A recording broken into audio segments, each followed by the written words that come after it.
I didn't know anyone there yet, so for the first few weeks, I spent most of my time either working or sitting around the same couple local spots, just trying to get a feel for the place. One afternoon, I was sitting at dinner off the highway, and this older lady at the counter randomly started talking to me. I guess that she figured that I was new because I asked the waitress where the nearest grocery store was. She ended up giving me a bunch of advice about the area too. Where not to drive in the winter, which gas station overcharged, stuff like that.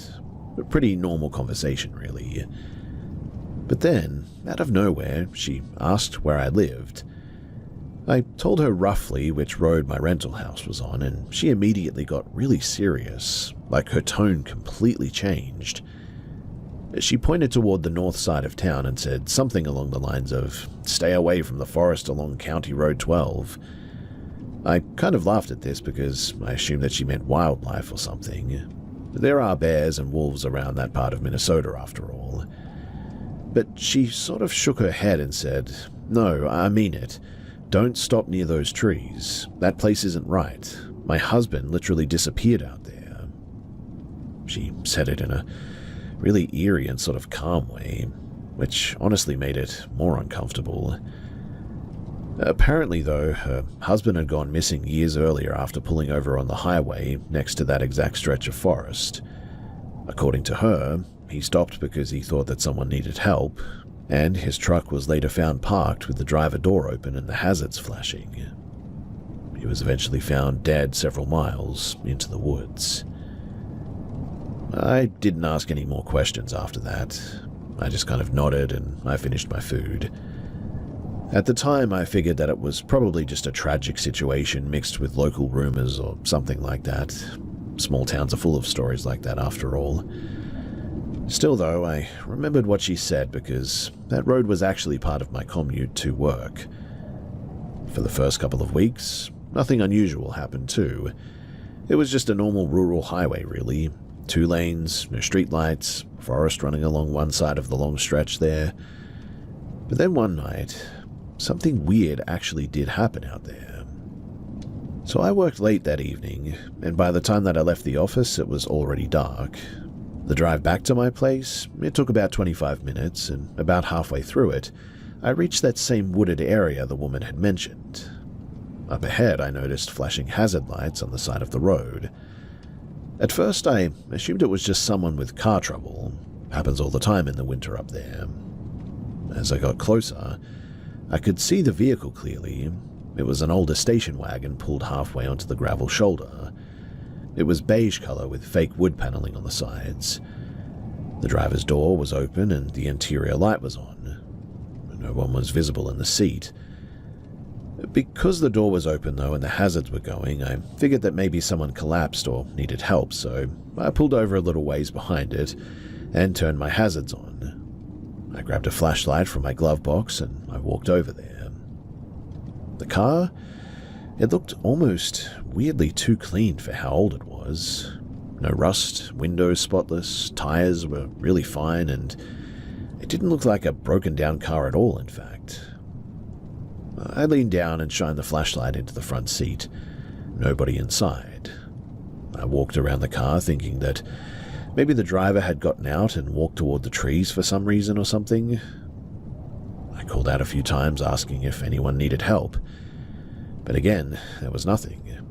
No sound at all, in fact, except for the car's blinking hazard lights and the wind through the trees that night. I even checked the back seat and the trunk area through the window, but still nothing. At that point, I must admit that I started to feel a little bit uneasy.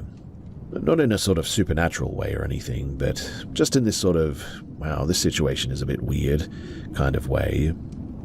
The forest line, though, was right there, maybe 15 feet away from the road. It was extremely dark past those first row of trees, though. In fact, my flashlight barely reached past the brush, and I shined the light inside for a few seconds and yelled again, asking if somebody was out there and if they needed help, but still, nothing. Eventually, I figured the best thing to do was to just report it. So I walked back to my car and called the county non-emergency line. I left a message explaining that there was an abandoned vehicle with its hazards on along County Road 12. I also wrote down the license plate while I was sitting there, and then I drove home. Now, about 10 minutes after I got inside, my phone rang.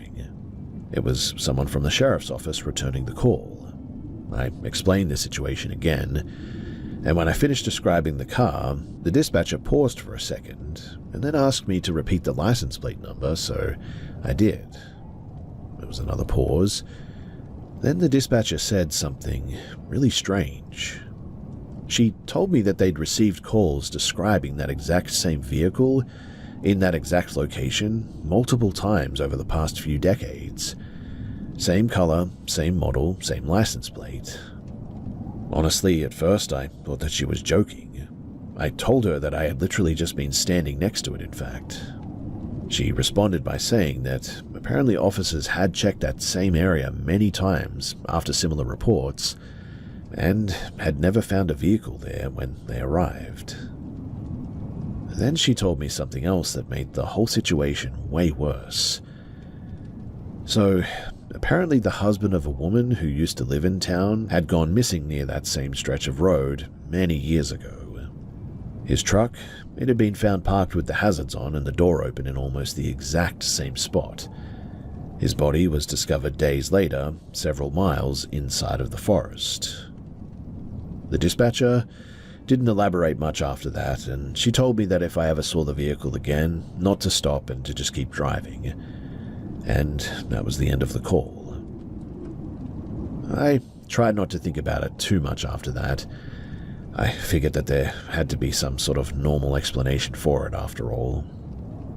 But a few months later, I started carpooling with a coworker named Jason, who also lived near my area. And one morning, while we were driving past that same section of road, I casually asked him if he had ever heard anything about a car showing up there at night. He immediately said, "You mean the Engel story?" I hadn't mentioned any names yet, which caught my attention.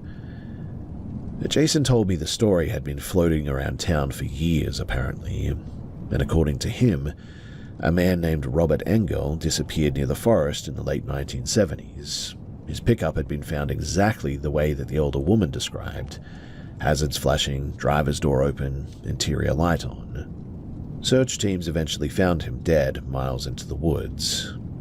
The official ruling was suicide, but apparently his wife never really believed that explanation. Jason said after the husband died that the police kept getting calls about a standard station wagon parked along the same road. Every time the officers went to check it out, nothing was there too. Eventually, they traced many of the calls back to the widow's house. People assumed that she must have become unstable after losing her husband. And that's basically where the story ended.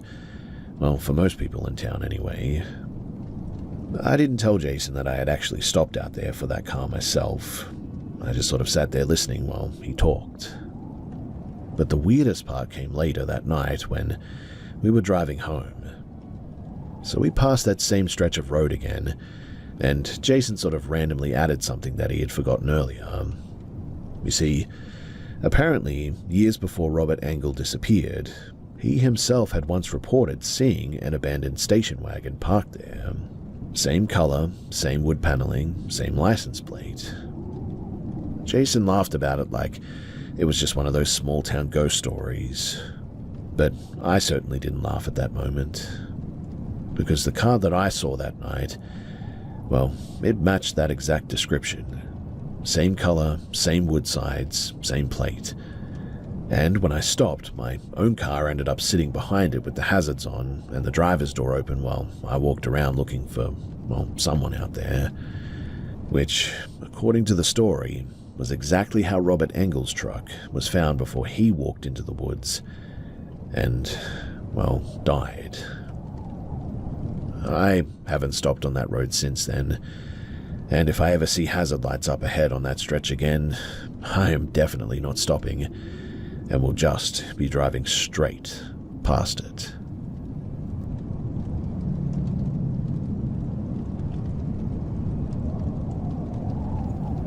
I'm 56 now, but this happened when I was about 31, back in the summer of like 2001 or something. I was living in a small rental on the outskirts of Florida, in a quiet neighborhood surrounded by woods and empty lots. Everyone tells me that I shouldn't believe it, but I cannot shake it, and I know what I saw. It was late afternoon, around 7 p.m., the sun just dipping behind the trees, so the room was lit by this weird greenish gold glow. My husband and I were both napping, and I was on the left side of the bed curled up, facing the wall. Suddenly, I felt this weight in the air, like someone was standing right there.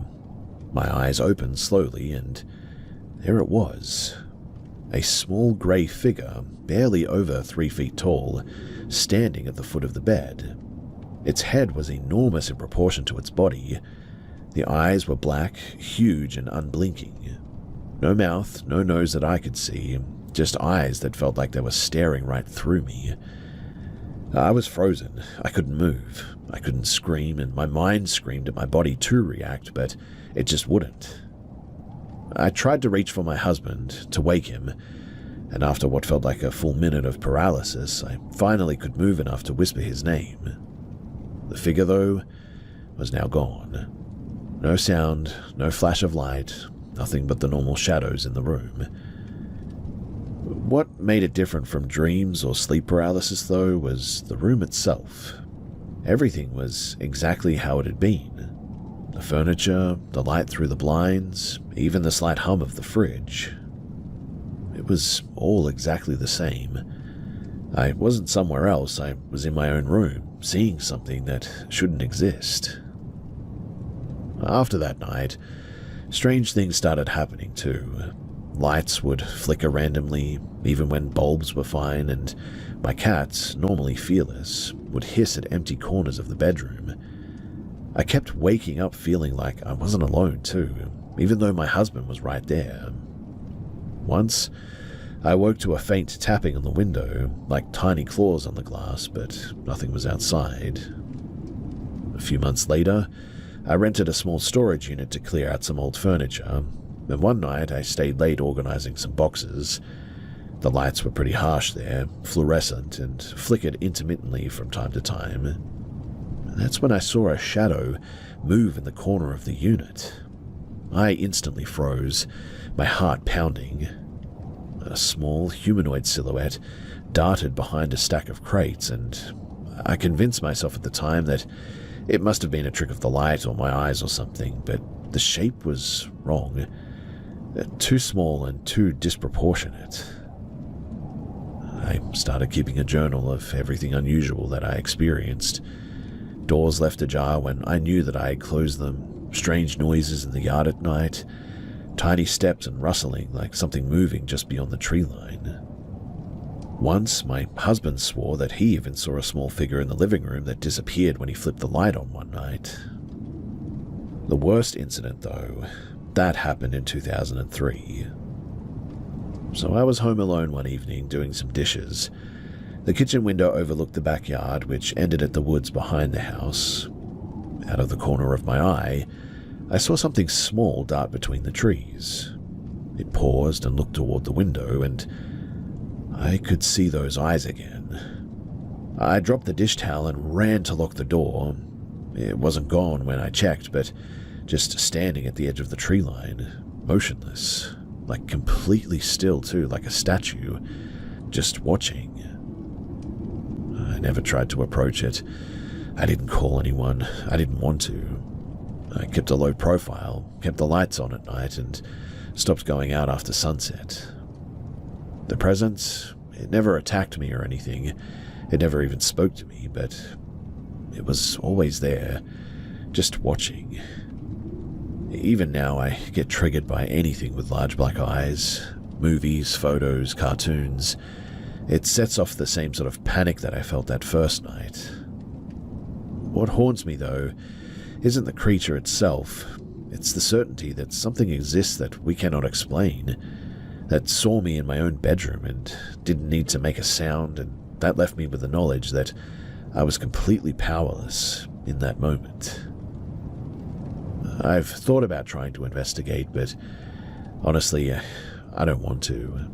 I've seen enough, and I just want to live my life normally and pretend like I didn't see it. Even though I know that I never will.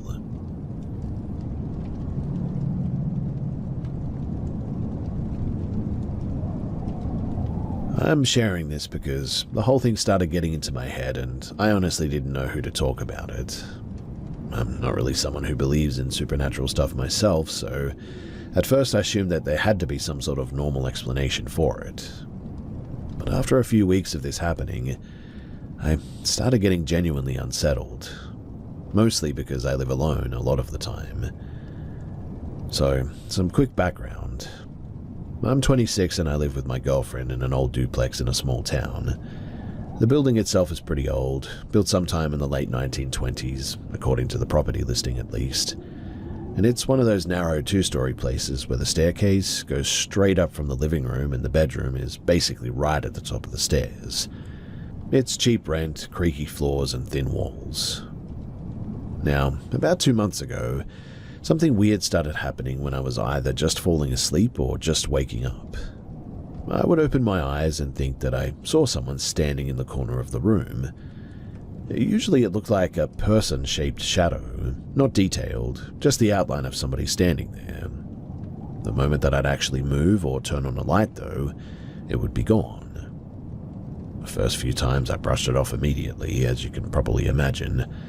I figured that it was that thing where your brain is still sort of half dreaming or whatever. I'd heard people talk about that before, in fact. But it kept happening. Sometimes it looked like a person standing near the door, and other times it looked like somebody leaning near the dresser. Once it looked like something sitting at the foot of the bed. None of them moved or spoke. They just stayed there for maybe 10 or 20 seconds and then disappeared once I fully woke up. I mentioned it to my girlfriend casually one morning, and she basically laughed at it and said that I was probably just exhausted. Honestly, too, at the time, I just sort of agreed with her. But then something happened about 3 weeks ago that made everything a lot harder to ignore. My girlfriend had stayed the night at her sister's place because they had to leave for an early road trip the next morning, so I was alone in the house that night. Around midnight, I went to bed and I fell asleep pretty quickly. But sometime later, I woke up to the sound of somebody walking upstairs. Our stairs are pretty loud, so it's easy to hear when somebody is coming up there. I remember hearing 2 or maybe 3 steps and then what sounded like somebody quietly talking. My first thought was that my girlfriend had come home early and was on the phone or something. Our bedroom doesn't have a normal door. The previous tenant had replaced it with this weird sort of heavy curtain thing. I heard the curtain shift like somebody pushed through it. At that point, I was still half asleep and facing the wall, and then the mattress dipped behind me. Not slightly either. It felt exactly like when somebody crawls into bed. I mean, I could feel the mattress compress and shift the way that it does when another person's weight settles on it. A second later, too, I felt what seemed like an arm rest across my side. Since I assumed it was my girlfriend, I didn't question it at all, too.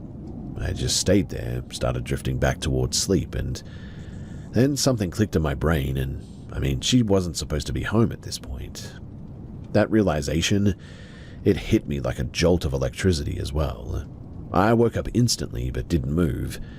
My brain went straight to the worst possibility, that someone had broken into the house and had gotten into bed with me.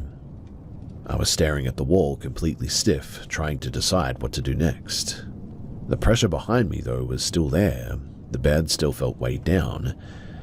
I stayed like that for maybe 30 seconds as well, just trying to figure out whether to turn around or run. Finally, though, I decided to do something. I pulled my arm back and swung it behind me as hard as I could, aiming where I thought somebody's head or shoulder would be. And the moment that my arm moved, the weight on the mattress suddenly vanished, just gone. Not like somebody rolled away, not like someone jumped up. It literally just disappeared instantly. I spun around, though, and turned the lamp on. And when I did, the bed was empty. The curtain over the doorway wasn't moving. The room was silent. I got up and checked the entire house, and I mean, every room, every closet, the front door was still locked and there was nothing there. I didn't sleep again that night. And after that night, the weird visual stuff started happening even when I was fully awake during the day, which was really weird. It wasn't constant, but maybe once every few days I'd catch something in my peripheral vision, like someone standing at the top of the stairs or maybe walking past the bathroom door. Every time that I turned my head to look directly, nothing was there though. The shapes were always quick, just a fraction of a second. I started getting really jumpy in my own house too. A week ago, I finally talked to a doctor about it during a walk-in appointment. I explained everything, the shapes, the night with the bed, all of it. The doctor asked a bunch of questions about sleep, stress, caffeine, that kind of thing. And eventually he said something that actually made a lot of sense to me. Apparently there's a sleep issue when your brain wakes up before your body fully does, and during that window, people can experience extremely realistic hallucinations, including seeing figures in the room or feeling pressure on the bed. Some people even feel like somebody is touching them. He said that it's related to the same mechanism as sleep paralysis, but it's a little bit different. When he explained that, the whole thing suddenly sounded way less supernatural to me and way more like my brain glitching out or something like that. I've been trying to fix my sleep schedule since then and cut down on late-night screen time. The episodes haven't happened again for about 10 days now, and that said, the memory of that night, it definitely still sticks with me as terrifying, because even knowing the medical explanation, I can still clearly remember what it felt like when the mattress dipped like that, and that arm rested across my side.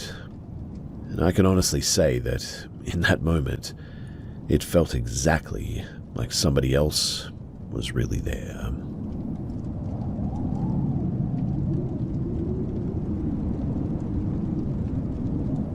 This happened back in 2004 when I was 25, living in a tiny one-bedroom apartment in Baton Rouge, Louisiana.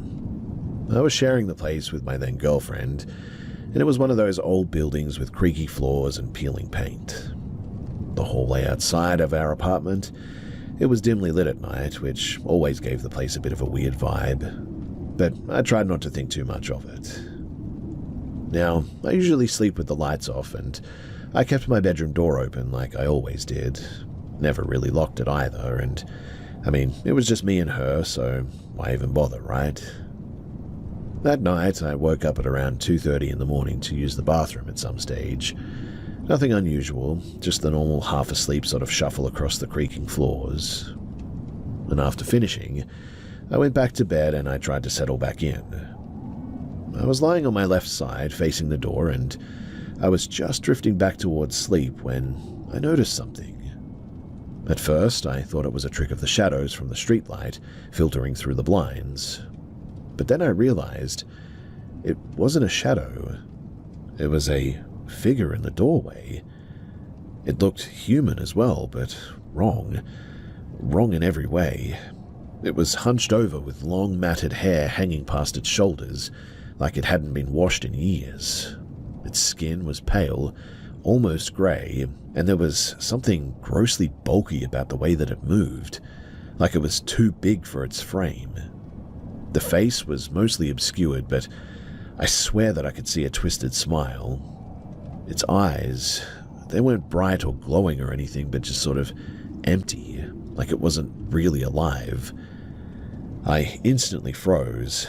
My heart practically jumped out of my chest. My girlfriend was sleeping right next to me, and I didn't want to wake her. I wanted to scream, but my voice felt sort of suddenly trapped. I slowly turned toward her, hoping that maybe I had misseen something, but when I looked back in the doorway, it was standing at the side of the bed now, its bulky shoulder just above the mattress. I tried to ignore it, told myself that I must just be seeing things. But the weird thing is that suddenly the air in the room felt, I don't know, like heavier, like a pressure in my chest, and I couldn't breathe properly. Then, as suddenly as it had appeared, it was gone. Just nothing. Empty doorway, normal bedroom, my girlfriend still asleep. I instantly got up to go and check the door in the hallway, but nothing. No sound, no sign that anyone had even been there. The rest of the apartment was quiet, just the faint hum of the fridge now. I didn't sleep for the rest of that night. I stayed sitting on the edge of the bed, staring at the doorway, listening to every little sound that I could. The next morning, I told my girlfriend something weird happened, but I couldn't really explain it. I couldn't make it sound real without sounding insane, I think, and so she shrugged, thinking that I was just spooked by shadows or the old building creaks or whatever. After that night, things escalated slightly over the next week, though. I would wake up hearing like heavy breathing in the room, or the floor creaking like somebody was pacing around, but the apartment was empty. I mean, I checked multiple times. One night I even woke to the sound of scratching at the closet door. Another night I felt a hand brush my arm while I was lying in bed, but when I looked again, there was nothing. I stopped leaving the bedroom door open after that, always locked it, even during the day. I started keeping a baseball bat near my bed too, if that would even help, but eventually I moved out of that apartment about 3 months later. But I've never forgotten that, well, thing really is the best way to describe it. Even now, if I see a shadowy shape in a doorway at night, my stomach instantly drops. I've even scared myself a few times that way, checking the new place, but thankfully nothing's been there yet. I've never really told too many people about this because, well, look, I know how crazy it sounds, and who knows, maybe it was just a hallucination or sleep paralysis or something. But all I can say is that everything felt real. The room didn't change, the shadows matched the furniture. I mean, I think I was awake. I could move after a moment. I could still feel the pressure in the air when I think about it, though, and it's like it was standing there just sort of waiting for something to happen. I have done a little bit of research on this, and I don't know if it was a hag or some kind of a spirit or just my mind going crazy, but I will never leave a door open at night again, that much is for sure. Has anyone else here ever experienced something like this that felt so real that it just could not have been a dream?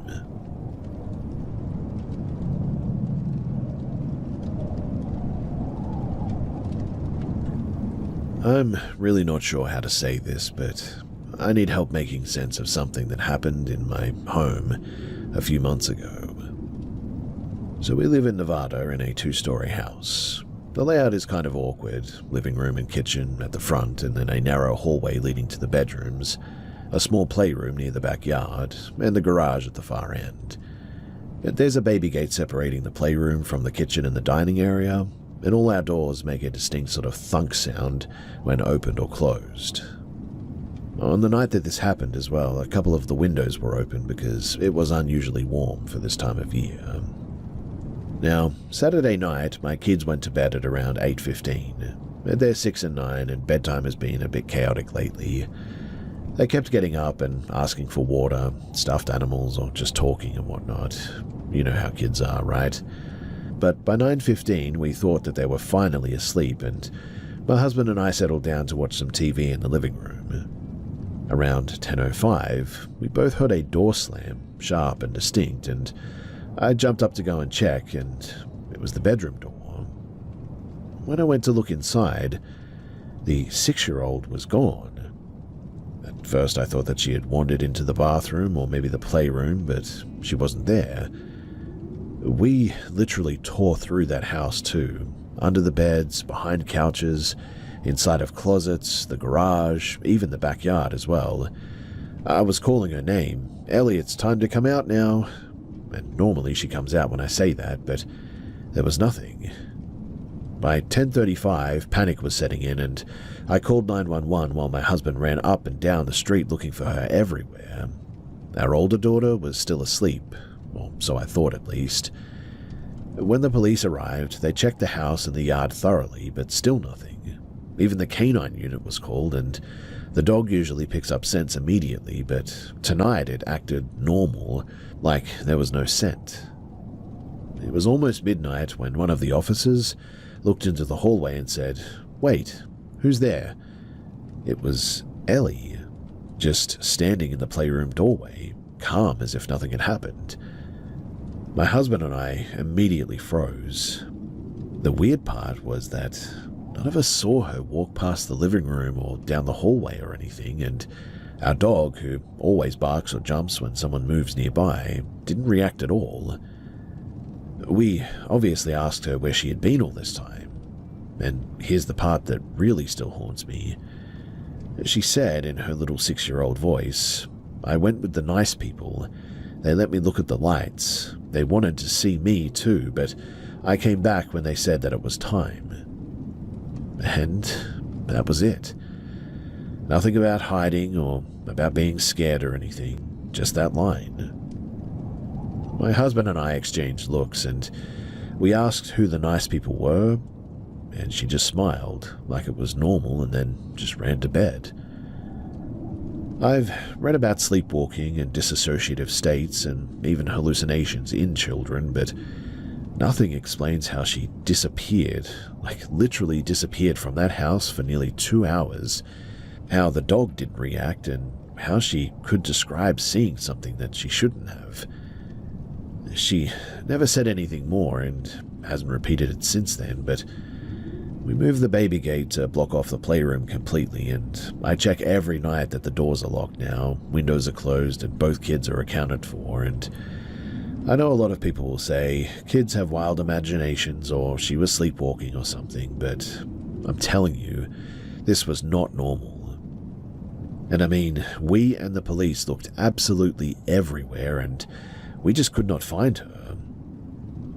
So, if anyone has any logical explanation for how a child can disappear from a locked, monitored house for almost 2 hours, with the police searching and canines on the job and everything, without leaving footprints or triggering a dog, I would really, genuinely like to hear it.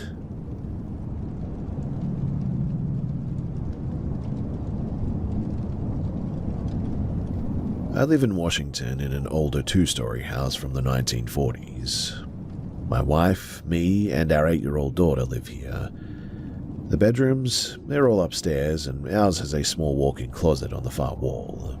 The floorboards in that room creak in certain spots, but usually there's nothing more than just a normal house settling sort of sound. The windows are old and single pane, so sound from the outside is muffled, but you can definitely hear it. Now, a few nights ago, my wife told me that she thought that she heard a woman crying, soft, broken, almost a whimper coming from the closet in our room. She said that it woke her up, but by the time that she turned on the light, nothing was there. Our daughter also mentioned hearing it once, but she was too scared to go near the closet. Last night, I was sitting in the room saying some personal prayers before bed. I was standing by the closet and clearly heard the same sound. It wasn't soft or distant or anything too. It felt like it was right next to me, in fact. The crying didn't sound human exactly, I would say. There was almost a mechanical or stuttered sort of quality to it, like a recording played slightly off speed. It was just one short broken cry and then nothing. I kept praying and tried to ignore it, and after I finished, I paced the area where I had heard it, stepping on all the floorboards to see if any of them might have made a similar noise or something, but nothing matched. I even tapped lightly along the walls and the corners. My wife was downstairs watching TV, so I know that it wasn't her. The neighbors live far enough away that a cry really couldn't sound that close. I even went a step further. I checked the closet itself. All the clothes were hanging normally, nothing on the floor, no shadows, no movement. I opened and closed the door several times, tried knocking on the walls, even shined my phone flashlight along the edges, but I couldn't find a thing. After that, I sat in the room for a while, though, just thinking about what the heck could that be? I've read about sleep hallucinations or the brain making sounds out of randomness or whatever, but I was awake and praying. I wasn't tired or groggy, and the sound was extremely distinct. It's the kind of thing that you don't mistake for anything else, really, too. Earlier today, though, I inspected the exterior near our bedroom window. There's no footprints, no signs of anybody outside, nothing. I also checked security footage from the front and the backyards, but there was nobody around. Here's the part that really freaked me out, though. So I went downstairs and asked my daughter if she had noticed anything strange lately. She hesitated and then quietly said, "Sometimes the lady in the closet cries at me. She shows me the lights and the shiny things. She doesn't like when I come back too soon, but then she lets me go." I asked her what she meant by all this, and she just sort of shrugged, smiling faintly like it was normal. She didn't seem afraid, I guess, but there was something in her tone that just didn't make sense. Almost like she was describing being somewhere else, somewhere not in our house or something. I really haven't slept well since then, too. Every time that I go near that closet, I feel watched now, even though there's no evidence of anything even there. My wife and we've both started leaving the closet door open, but even then sometimes I hear quiet creaks or soft cries when it's just me in the room. I'm planning to set up a camera inside the bedroom tonight, focused on that closet. I'm not sure what I'll find, but I need some kind of record because, well, this just doesn't seem to be going away, and I don't want my daughter to grow up thinking that this is normal. So, has anyone else ever experienced something like this? And if you have, then what did you do about it? Honestly, I just don't even know what to think anymore.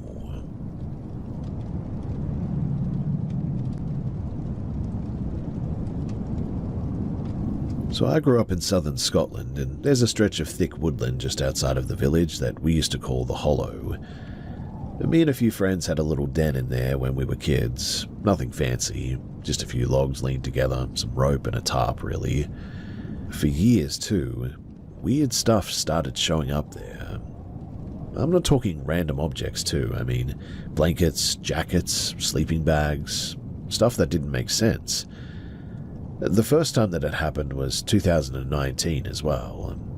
I was about 14, and there were 2 old blankets laid over some scrap metal near a clump of birch trees, and being curious, or maybe stupid, I don't know, I lifted them, expecting maybe a marker for something buried.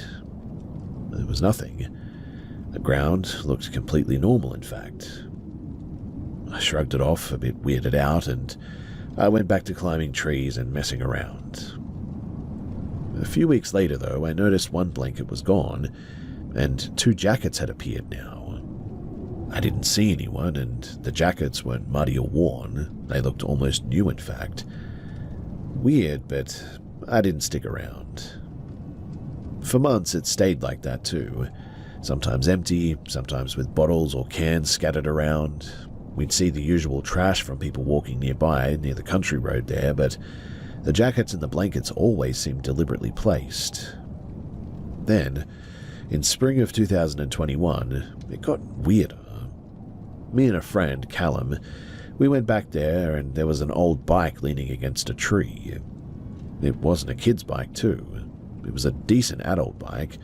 Rusted a little bit, but in solid shape, I would say.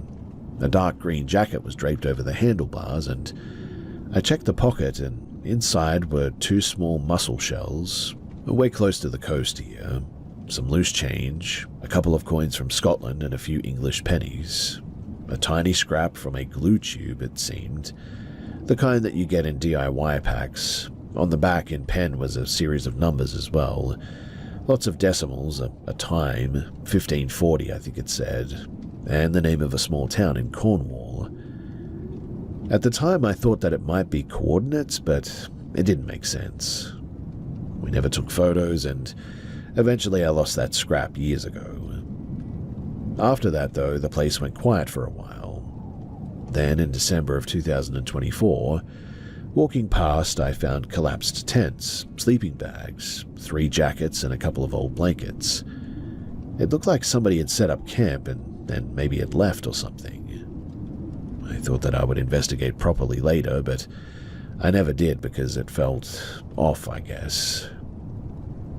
Fast forward to last week, though.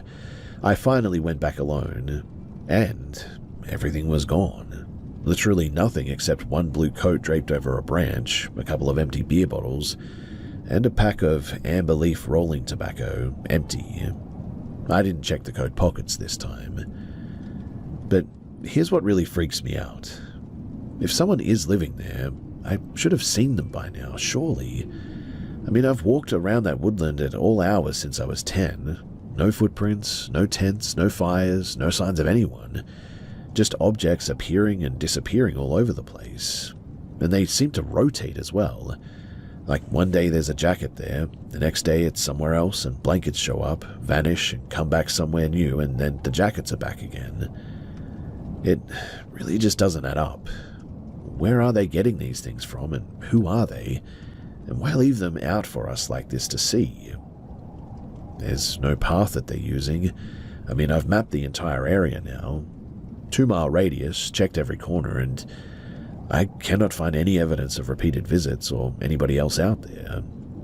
It's almost like the objects just sort of, well, appear on their own. The thing is that sometimes I do catch glimpses of shadows at the edge of the trees there when I'm walking past. Not fully formed and just flashes, but nothing that I can really identify, and sometimes there's a sort of faint smell too. Almost like rotten meat or something, right where a blanket or a jacket appears too. I don't know what it is. My friend stopped going a few years back saying that it was creepy, and honestly, I cannot argue with that. I've thought about staying late one night to try and see it, but the woods feel different after dark there. Silent in a way that's really sort of unnatural. Even sharing this now, I can feel my heart sort of picking up a bit. I've tried logic. I mean, someone collecting old clothes and moving them around, maybe, but why leave the mussel shells, the coin change, and the strange pen markings there? Why rotate the objects like a puzzle that, really, I'm the only one who's going to notice it? I don't have answers, and I've walked past that hollow dozens of times since I saw the blue coat, and I still check basically every week. Sometimes I swear that I see movement in the corner of my eye, but every time that I turn, there's nothing ever there. If anyone has an explanation for how this is possible, I would love to hear it.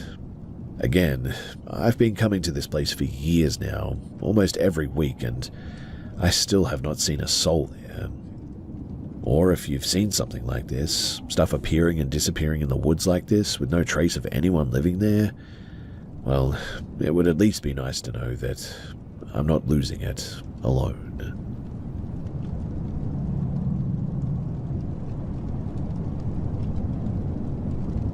Back in November of last year, I moved back in with my parents after ending a pretty bad relationship. I'm 23, and the breakup kind of forced me to restart things financially, so moving home made sense for a while at least. My parents' house, it's built on a slope, so the layout is a little bit weird, but what you'd normally call the second floor is actually where the front door is. The kitchen is there as well, the living room and the main bathroom. They're all there too because you have to walk up an outdoor staircase to get there. The lower level sits behind the house and it opens to the backyard, and that's where my room is. The backyard is fenced, but there's also a detached studio apartment back there that my parents rent out. Right now, there's a couple in their late 40s living there with their son, who's probably around 17 or 18. Since their place is in the back, everyone uses the side gate along the driveway to get in and out here as well. I usually use it too, especially if I'm coming home late because it's quieter than walking through the front and potentially waking my parents. As I said too, my room is on the lower floor, facing the backyard. One thing that's important too is my window situation. So, the blinds are those sort of older wooden ones. The bottom slat is broken too, so it's permanently angled open. If somebody stood outside in the yard, they could see straight into my room, in fact. I kept meaning to buy curtains, but I just kept putting it off. Also, my bed is sort of pushed right up against that window as well. Yeah, so not ideal, right? Anyway, about a week after I moved in, I started getting this weird feeling sometimes when I was laying in bed, like someone could see me through that window. It's hard to explain, and not like a noise or anything, but just that feeling that you get when somebody's looking at you. I mentioned it to my mother. She brushed it off, saying that the tenants probably walk through the yard sometimes, and I'm just not used to having people back there. That explanation, it made a lot of sense to me, so I stopped thinking about it. But then, around mid-February, something happened that got my attention again. I work at a restaurant downtown, and on Valentine's Day we were slammed. I ride a bike to work most days, and when my shift ended at around midnight, I went outside and noticed that my rear tire was completely flat, like totally dead. So instead of riding home, I had to walk the bike the whole way. It's about a 30-minute walk as well, mostly through quiet streets, and at one point I started getting that same weird feeling again, like somebody was behind me. I stopped a couple of times and looked around, but didn't see anyone. No footsteps either. Still though, I pulled out the little stun device that I carry just in case, and I kept walking. Eventually I got home and went through the side gate like usual. I unlocked the back door and I stepped inside. The second that the lights came on, though, was when I noticed that something was wrong. My bedroom door was open. Now, that might not sound like a big deal to you guys, but I always close it before leaving. We have a dog that will absolutely raid my room if the door is open, especially because I sometimes keep snacks in there. Learned that one the hard way once when he ate half a bag of chocolate. I know, really not good for dogs too. But the layout down there is pretty open, and when you enter through the back door, you're standing in this sort of big storage area with boxes and shelves everywhere. And from there, you can see the hallway where the rooms are. First room on the left is a small bathroom, and the second door is mine, then my dad's office and the stairs at the far end. So, from the moment that I walked in, I could clearly see my door standing open. I just sort of froze there for a second, staring at it. My first thought was that maybe my mum or dad came downstairs at some point for something and forgot to close it. But they almost never come down there unless they need something from storage, and are even less likely to go into my room of all places. Still though, I was exhausted from the trip home, and honestly I just didn't want to deal with it at the time. I checked my room quickly. Nothing looked out of place. My stuff was where I left it, and the window was still closed too.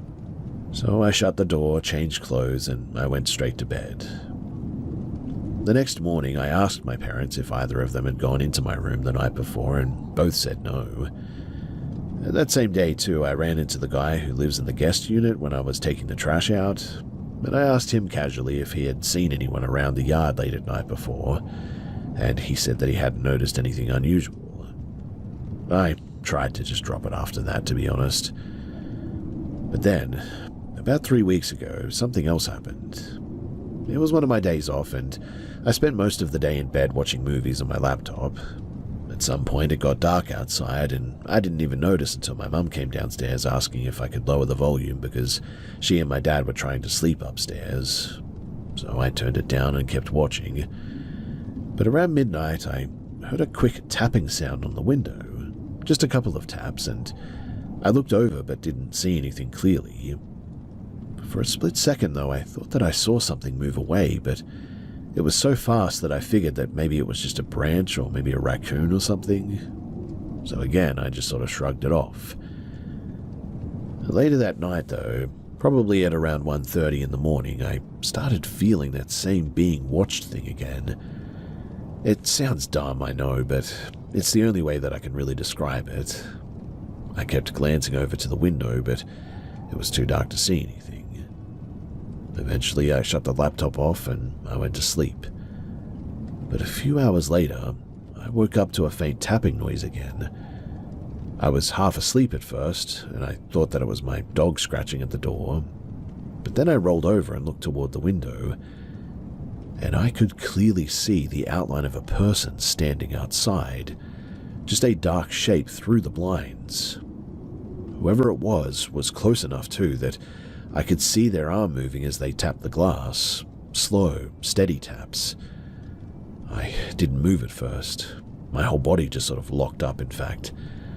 I stayed like that watching for what felt like forever. Realistically, it was probably 10 minutes or so, maybe a little more, but the person didn't try to break the window or say anything. Just stood there and tapped occasionally. Then, suddenly, they stepped away and disappeared out of view.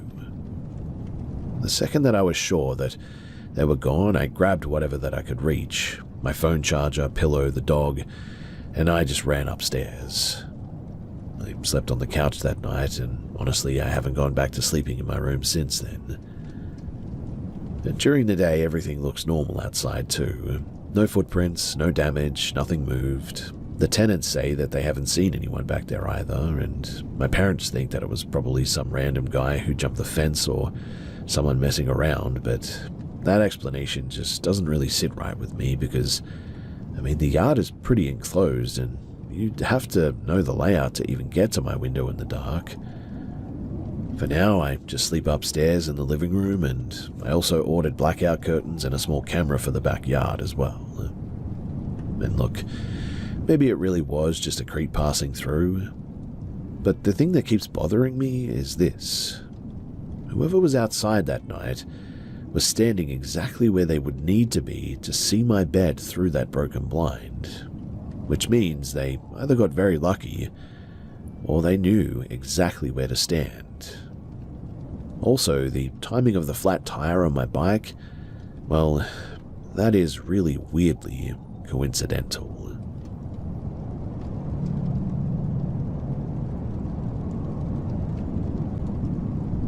When I was about 17, around 2003 or 2004, things at home were pretty tense most of the time. My stepdad and I didn't really get along, and arguments would blow up over stupid stuff, really.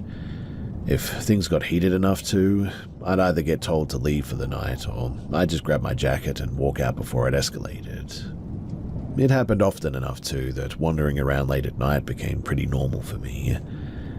This was in a small coastal town too, and not a big city or anything. Most nights after midnight, the streets were completely dead. I'd usually just sort of walk loops through the same few neighborhoods until I cooled off or got tired enough to head back. One night, I remember pretty clearly because it was cold and quiet in that weird way where you can hear your own footsteps echo a bit. It must have been around 1:30 or 2 in the morning. I was walking uphill toward the street after being out for a couple of hours.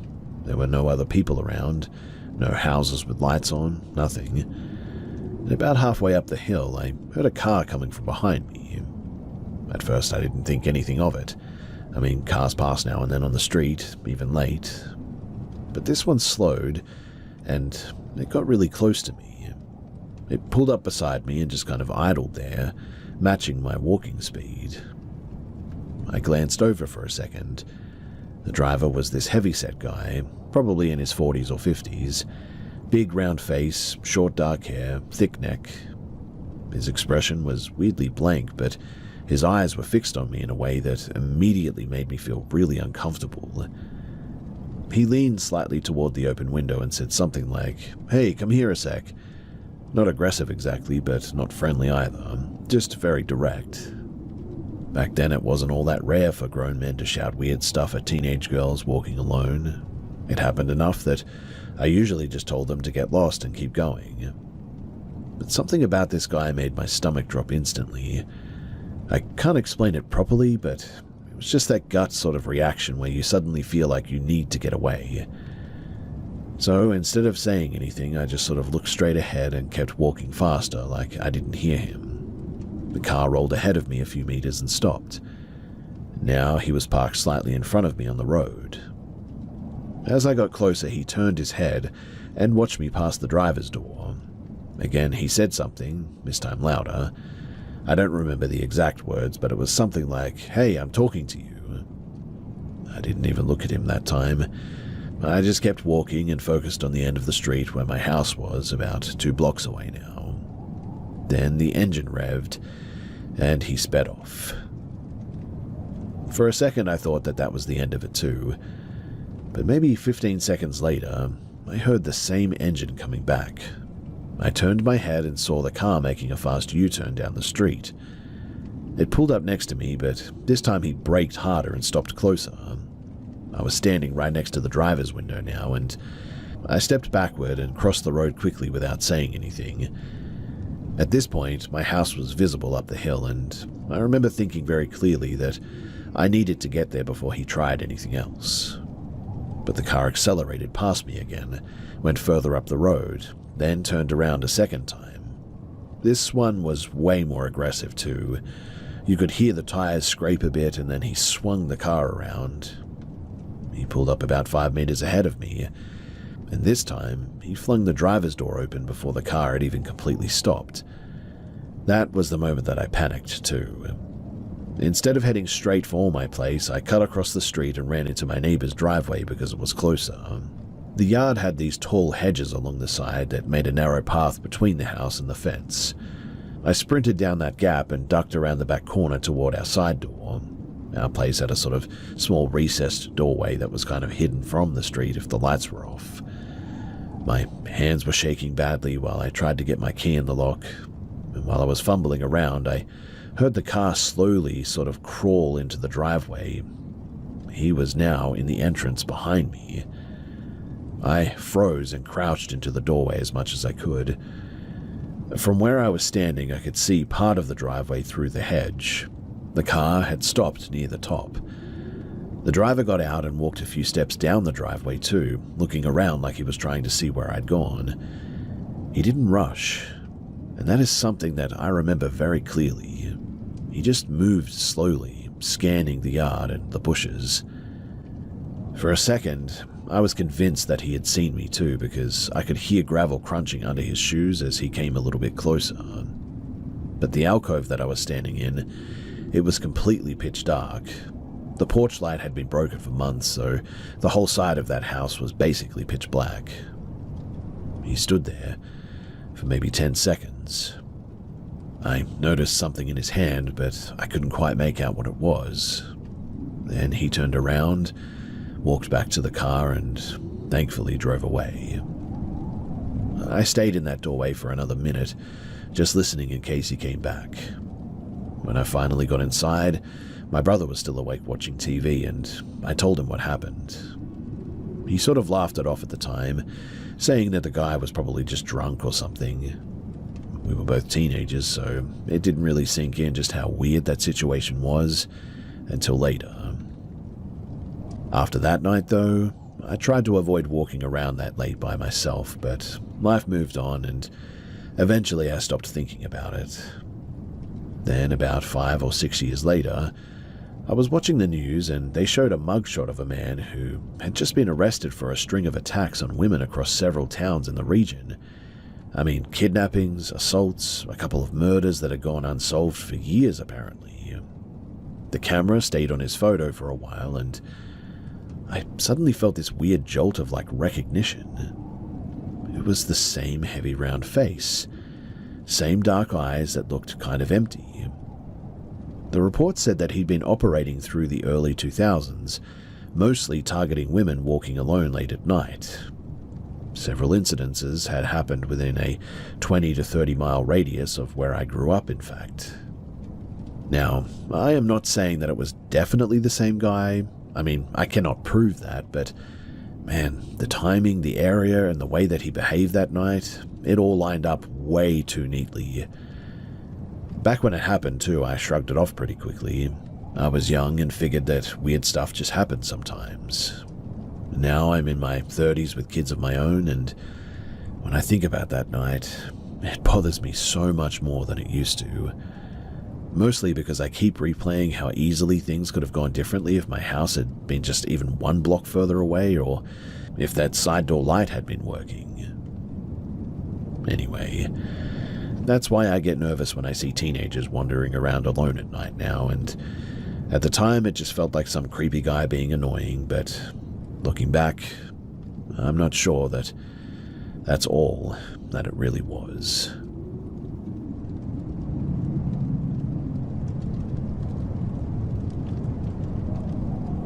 I've had a few weird things happen over the years that I still cannot really explain. None of them sound crazy on their own, but when I think back on them, they still make me uneasy. I'll just lay them out how they happened here so you guys can follow along. So the first one was around 2011 when my husband got locked up for DUI for a few weeks. At the time, I was living alone in this tiny rental in a small town. The place was barely bigger than a studio. The front door opened into a combined living room and kitchen area, and there was a short sort of hallway that led to the bedroom and the bathroom. From my bed, I could see straight out into the kitchen if the bedroom door was open as well. I usually left the door open because the place felt less claustrophobic that way. One night, I stayed up late watching TV and was messing around on my laptop. I remember checking the microwave clock before going to bed, and it said something like 2:45 in the morning. I shut everything off, fed the cats, and I eventually went to bed. I had 3 cats at the time, in fact, one older female and 2 younger ones that followed her around constantly. I must have been drifting in and out of sleep too when something woke me suddenly. I didn't know what it was at first. I was sort of just lying there half awake trying to figure out why I was so alert suddenly. But then I heard it. It sounded like a woman screaming from the kitchen. Not yelling words, but just a loud, sharp scream like someone had gotten hurt or was surprised or something. It only lasted maybe a second or two, but before I could even sit up, all 3 cats bolted into the bedroom at full speed. Their claws were sliding on the floor like they couldn't get traction, and they jumped onto the bed immediately. What freaked me out too was how they positioned themselves. The 2 younger ones pressed themselves tight against my sides like they were trying to hide against me, and the older one sort of climbed right onto my back. All 3 of them were stiff though, ears pinned down, eyes wide open. They stayed like that too for at least half an hour. They didn't move when I tried to shift them around, and normally if I moved even a little bit, they'd jump off the bed, but that night they stayed locked in place all night. I kept listening for something else in the house, but I never heard anything else. At one point I grabbed my phone and I turned the flashlight on and I pointed it toward the kitchen area, but nothing was out of place. The back door was still locked. The cats didn't relax though until it started getting light outside. The weird thing is that animals usually calm down after a minute or two if they get startled like that. But that night they stayed tense until sunrise, like they were waiting for something. I never figured out what that scream was.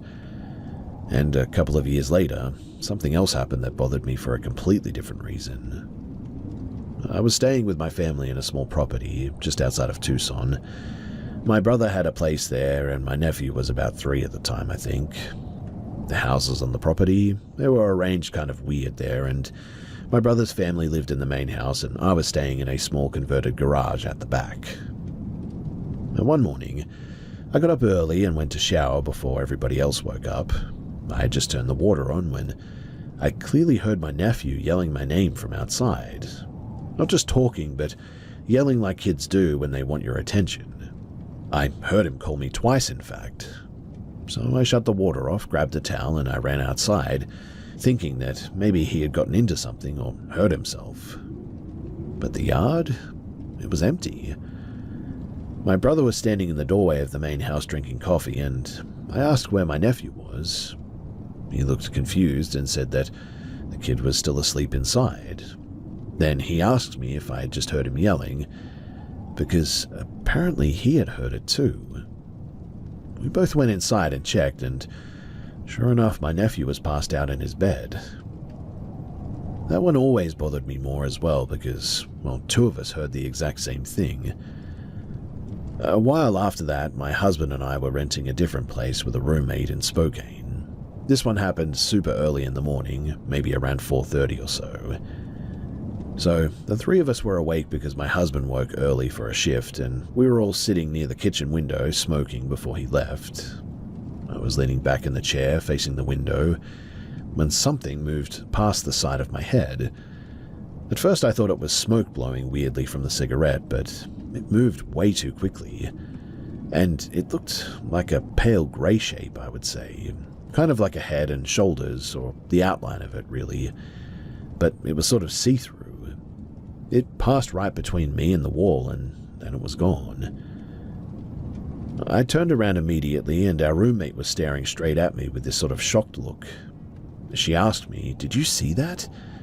Which was not what I wanted to hear, to be honest, because that meant that it wasn't my eyes playing tricks on me. None of us really said much after that, though. My husband just sort of put his cigarette out and, well, he left for work. The last weird stuff happened years earlier when I was about 14. So my mum took me on a bus trip to visit some family in Cleveland because my grandmother was really sick at the time. We stayed at my aunt's house while we were there, and their house had a finished basement where my cousin's bedroom was. She was letting me use her room while I visited, and she asked if I could braid her hair in the morning before school. That night I went down there to sleep, and sometime early in the morning, I sort of half woke up and heard the basement door at the top of the stairs open and close. Then I heard someone walking down the stairs slowly.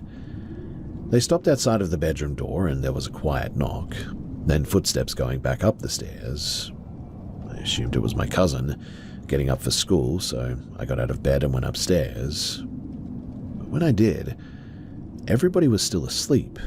The lights were all off, and the house was completely quiet. I went back downstairs thinking that maybe I had dreamt it or something. After I laid back down, though, I heard the same thing again. The basement door opened this time too, and there were steps on the stairs. This time the bedroom doorknob started moving as well, like somebody was trying to turn it over and over again. Then it stopped, and the footsteps went back up the stairs again. Well, that was enough for me. I went upstairs and woke my uncle up and told him that I wasn't staying in that room anymore. He thought that I was just being dramatic, but he grabbed my bag for me anyway. I slept on the couch for the rest of the trip, and the weird part about that house is something strange happened there again years later. My brother stayed there when we went back for a cousin's wedding at one point, and he was sleeping in a spare room toward the back of the house. Nobody ever got the full story out of him, but apparently something happened during that night because the next morning he was sitting upright in bed holding a pillow and refused to stay there another night and just left. I mean, he literally packed up and went to stay with another relative instead. He was that spooked by whatever happened. He still won't explain what happened to this day as well. A few months after that, there was an electrical fire that started in the same back room. It spread fast enough that most of the house had to be rebuilt, in fact. I'm not saying that any of these things are really connected in any way. I mean, they probably are not, but old houses make noises and people hear things wrong. Brains do weird stuff when you're half asleep, right? But those moments, they always stuck with me because each time somebody else was there who heard or saw the same thing. And really, that's the part that I find the hardest to explain.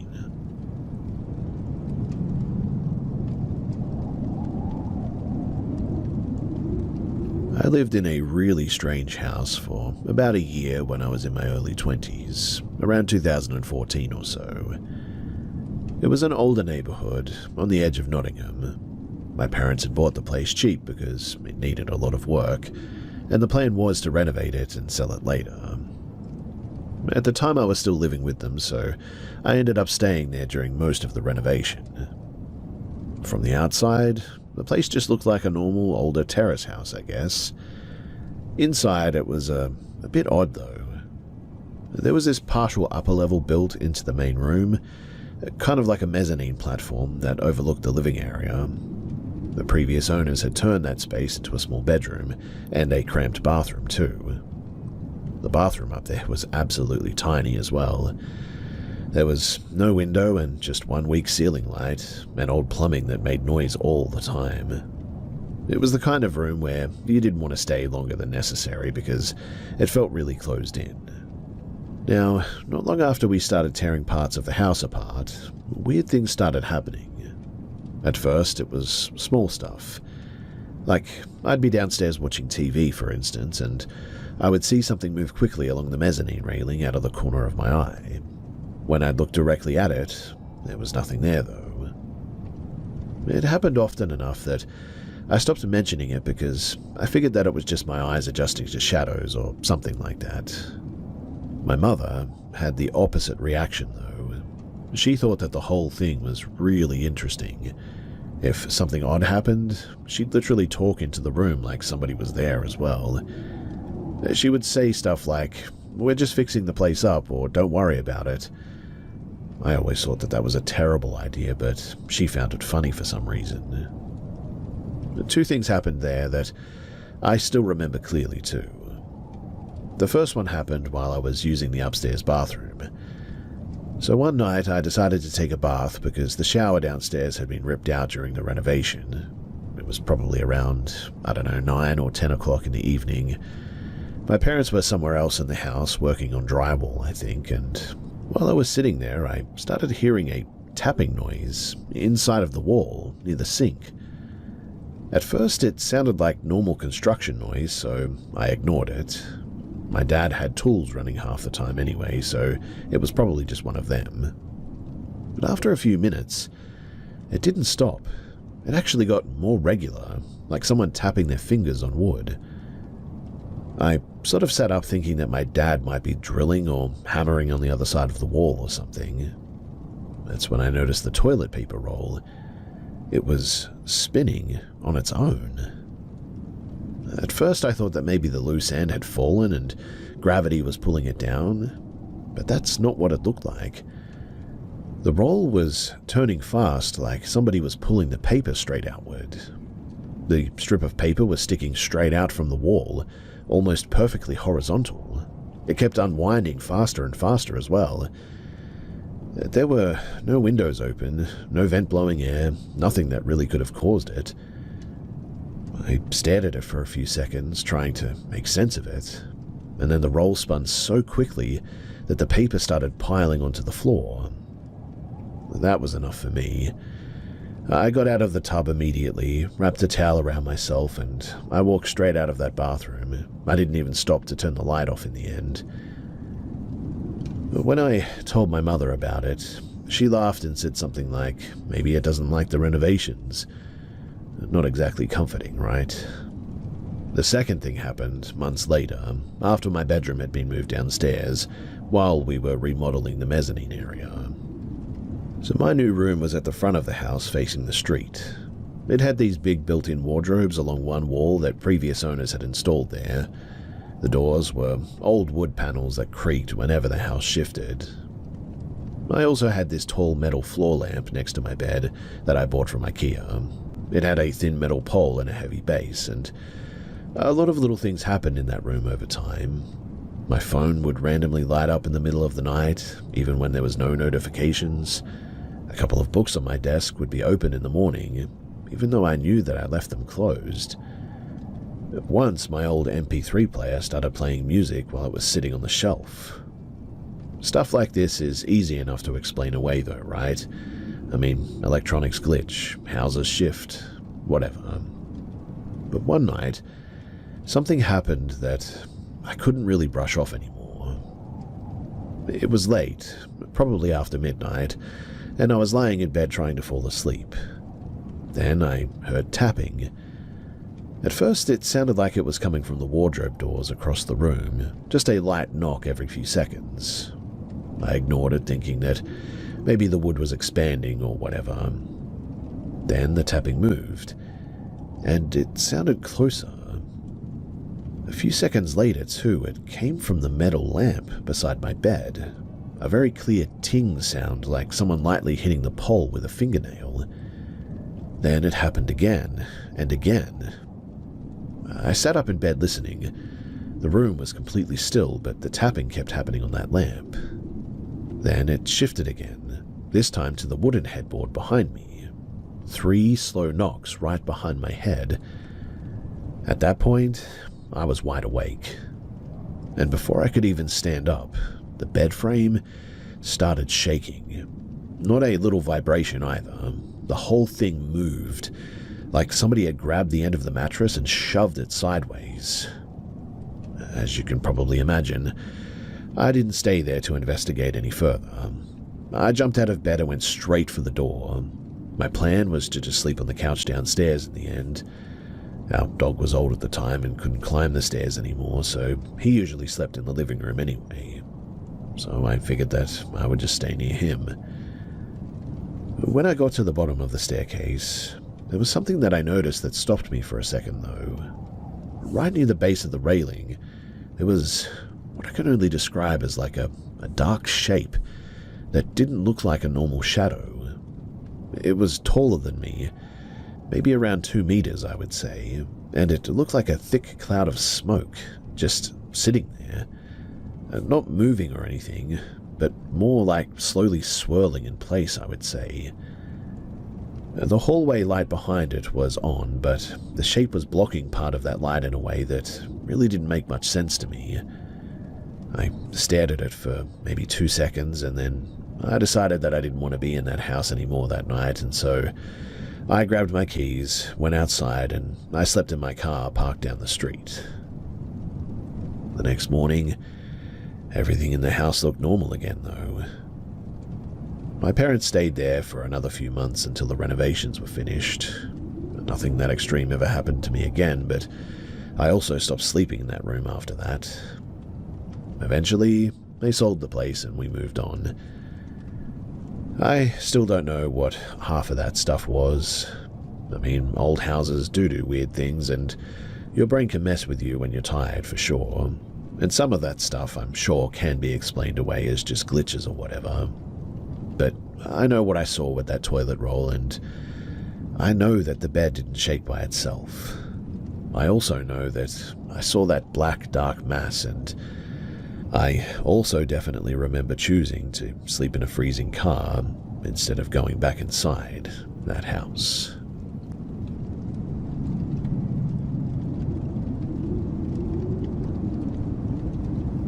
This happened when I was around 13, so sometime around 2007. My family had moved away from the Midwest a few years earlier, but we still went back every now and then to visit people that we knew. On one of those trips, we stayed a few nights in an older hotel.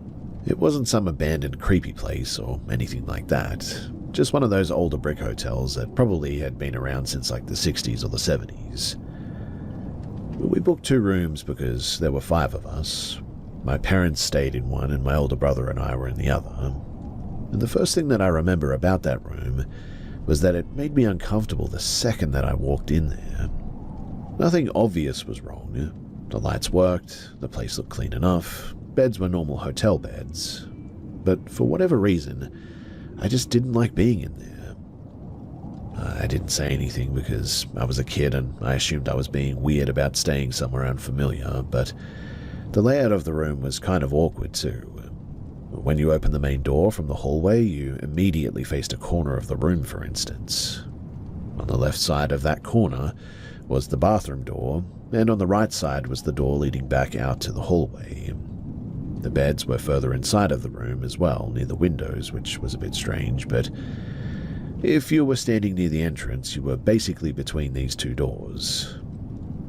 The first night that I slept there, I had a really intense nightmare too. In the dream, I was lying in the exact position that I had fallen asleep in, facing the wall, and in the dream I knew something was behind me in the room. I couldn't see it, but I knew that it was moving slowly toward the bed. I also had this weird sense that if it reached me, that I wouldn't wake up again. Then I woke up suddenly. My heart was racing and I was sweating, and my brother was asleep in the other bed, and the room looked normal to me. I figured that it was just a bad dream from being somewhere new in the end. The next day I spent most of the time out with friends who still lived in that area. I didn't think about the room much until later that night, in fact. But when I got back to the hotel, my parents told me that my brother was going to stay with one of his friends for the rest of the week. And that meant that I was going to be alone in that room now. As soon as I stepped back inside of that room, That uneasy feeling hit me again too, but it was way stronger this time. It's hard to explain, but it was like my brain was telling me that something was off, even though everything looked normal. I tried to avoid going back to the room for as long as possible that night. I hung out in my parents' room watching TV until they told me that I needed to go and get some sleep. That night, I had that same dream again too. Same position in bed, same feeling that something was coming toward me from the other side of the room. Except this time, in the dream, it felt way closer than before.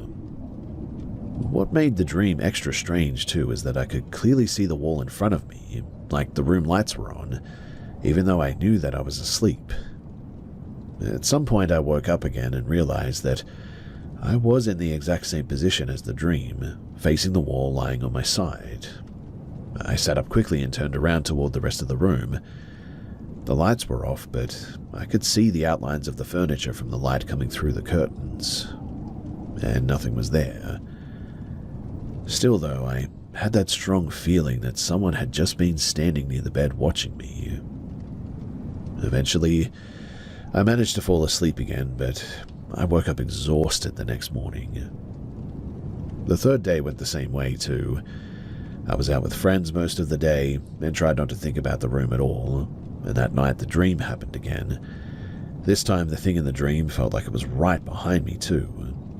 I woke up with that really strong feeling that somebody was standing over the bed again, and for a few seconds I just couldn't move at all, which was really weird. I just stared at the wall in front of me, trying to get the nerve to roll over. When I finally did turn around, the room looked darker than the previous nights. The city lights from outside usually lit the room a little bit, but this time it looked almost completely black. That was the moment that I decided that I was going to ask my parents if I could just sleep on the extra bed in their room for the rest of the trip. The next day, too, something happened that made things way worse. So I had been visiting a friend's house during the afternoon, and I decided that I wanted to bring over a video game that I had left in the hotel room. It was an old Xbox game that I thought that he'd want to try, and so I went back to the hotel by myself to grab it. It was the middle of the day, bright outside, normal activity in the hallways, nothing strange. But the second that I unlocked that door, the room door, and stepped inside, that same uncomfortable feeling came back instantly. And I mean, it went from 0 to full panic mode in about 2 seconds this time. I started looking around the room for the game case, but I just couldn't find it anywhere. I checked the desk, the bed, under the TV, and then I heard a noise come from behind me. It sounded like the bathroom door slowly moving. I turned around immediately and saw that the door had opened a few inches now. I thought that maybe it hadn't latched when I left earlier. Old hotel doors can do that sometimes. The problem was that my bag was sitting on the floor right next to the bathroom door, so if the game was anywhere, it was probably going to be in there. I walked over and started digging through that bag, and the second that I looked down, I heard that door move again, another slow creak. I snapped my head up and saw the bathroom door had opened a little bit more now. It was about a quarter of the way open now, I would say. I sort of stared at it for a while, waiting to see if it moved again, but it stayed still this time. At that point, I was trying to convince myself that it was just a loose hinge or maybe air pressure or something like that. So I looked back down at the bag, and almost immediately, the door creaked again. This time when I looked up, it was open about halfway as well, and from where I was standing, I could see part of the inside of the bathroom now, but it looked really oddly dark in there. Darker than it should have been, considering the curtains in the main room were open and letting in daylight. Well, at that point, I didn't care about the game anymore. The problem was, though, is that leaving that room, I had to walk right past the bathroom doorway because the way the entrance was set up. I stood there for a second, trying to decide what to do. Then I started moving slowly toward the exit while keeping my eyes on the bathroom door. I must have made it maybe one step before my brain basically decided that I was done being brave. I ran the last few steps to the room door and I yanked it open.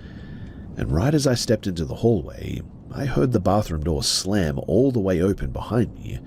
It hit the wall hard enough to make a loud bang even. For a split second, I glanced toward the doorway while I was leaving, and all I saw inside of that bathroom now was complete darkness. Like the light from the room didn't even exist anymore in there. I didn't stick around to figure out what was going on, though. I went straight to my parents' room and told them that I left my key in my room and I needed them to come with me to grab it. When we went back together and opened the door, everything looked normal, though. The bathroom door was completely closed, not halfway open, not open at all, in fact. Closed tight like it had been shut the whole time. I grabbed my stuff and I told my parents that I wanted to stay with my friend for the rest of the trip, and that was pretty much the end of it. Looking back now as an adult, I can think of possible explanations for some of the things that happened. I mean, old doors move on their own, lighting can play tricks on you, and being tired can make your brain jump to conclusions, but I still remember how that door only moved whenever I looked away from it. I will never forget the darkness in that room, just how completely dark it actually was. And I also remember hearing it slam open the exact moment that I ran out of that room.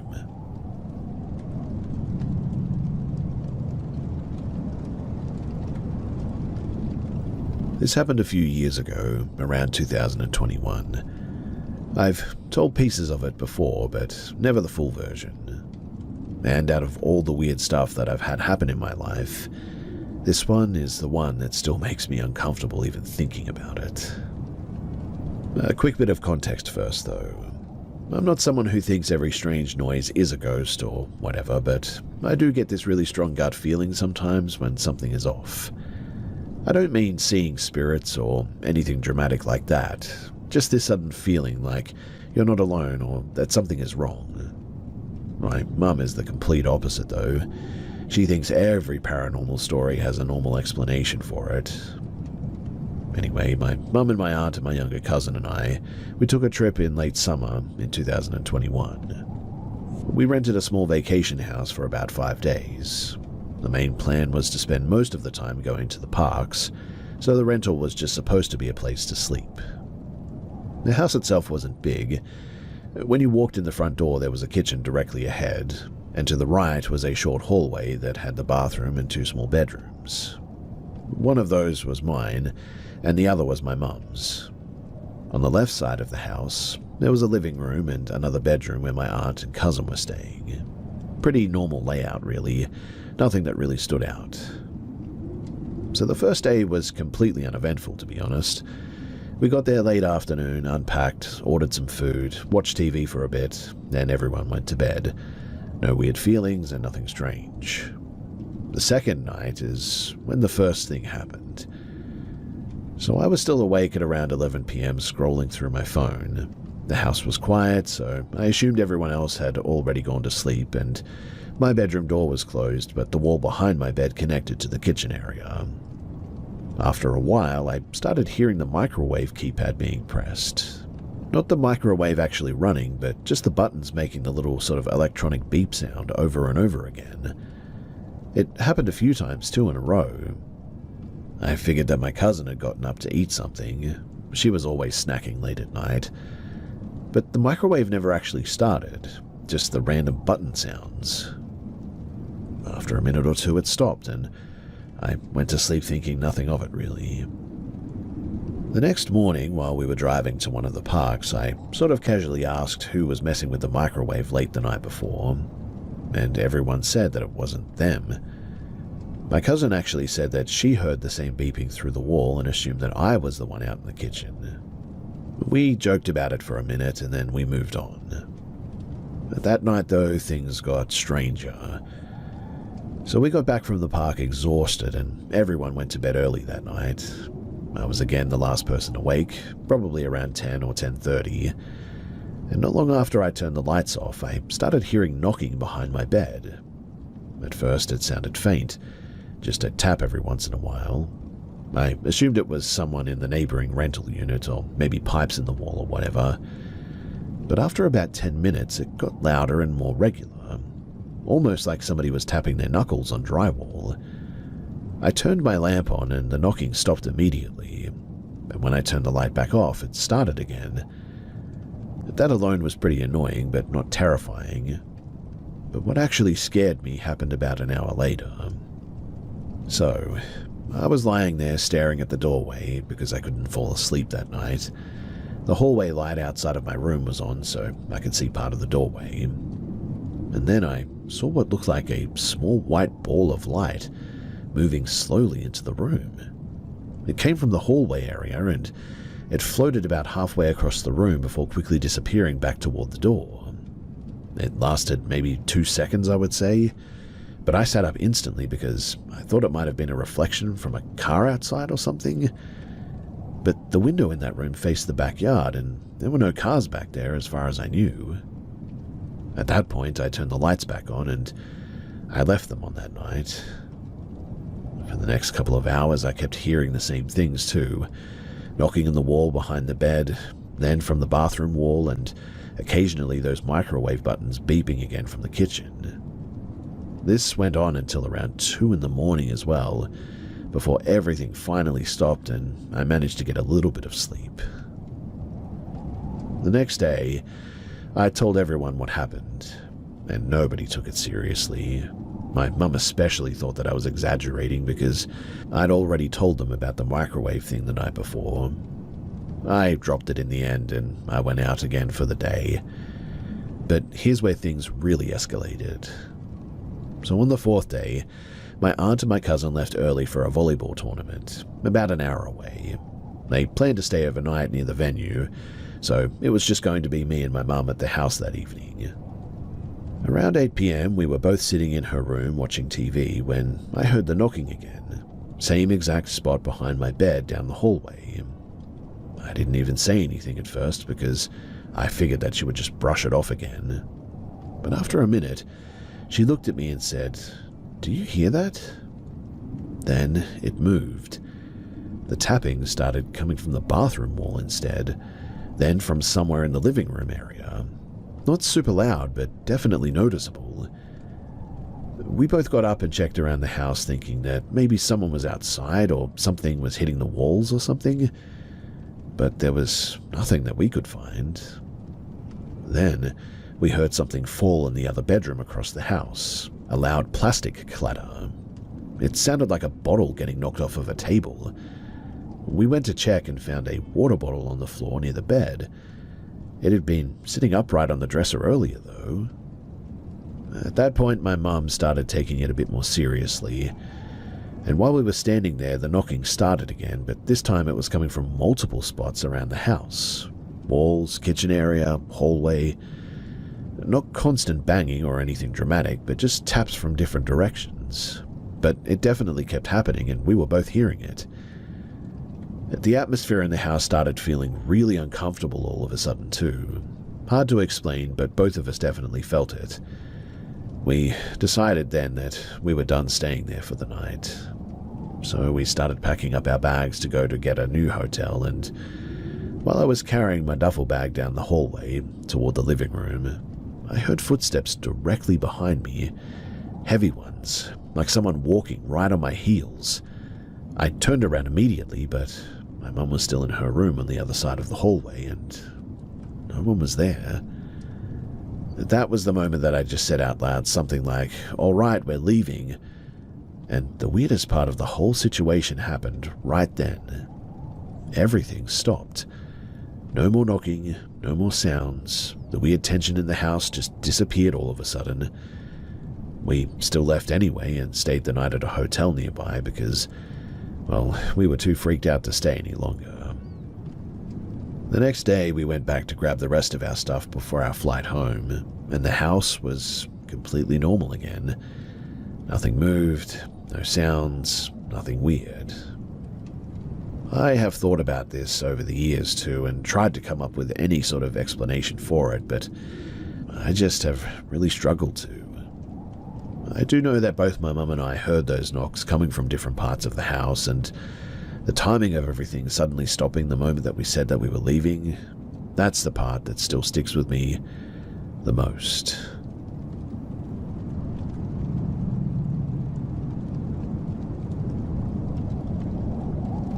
This happened when I was in my early 20s while I was studying nursing. I think it was around 2016 or maybe 2017.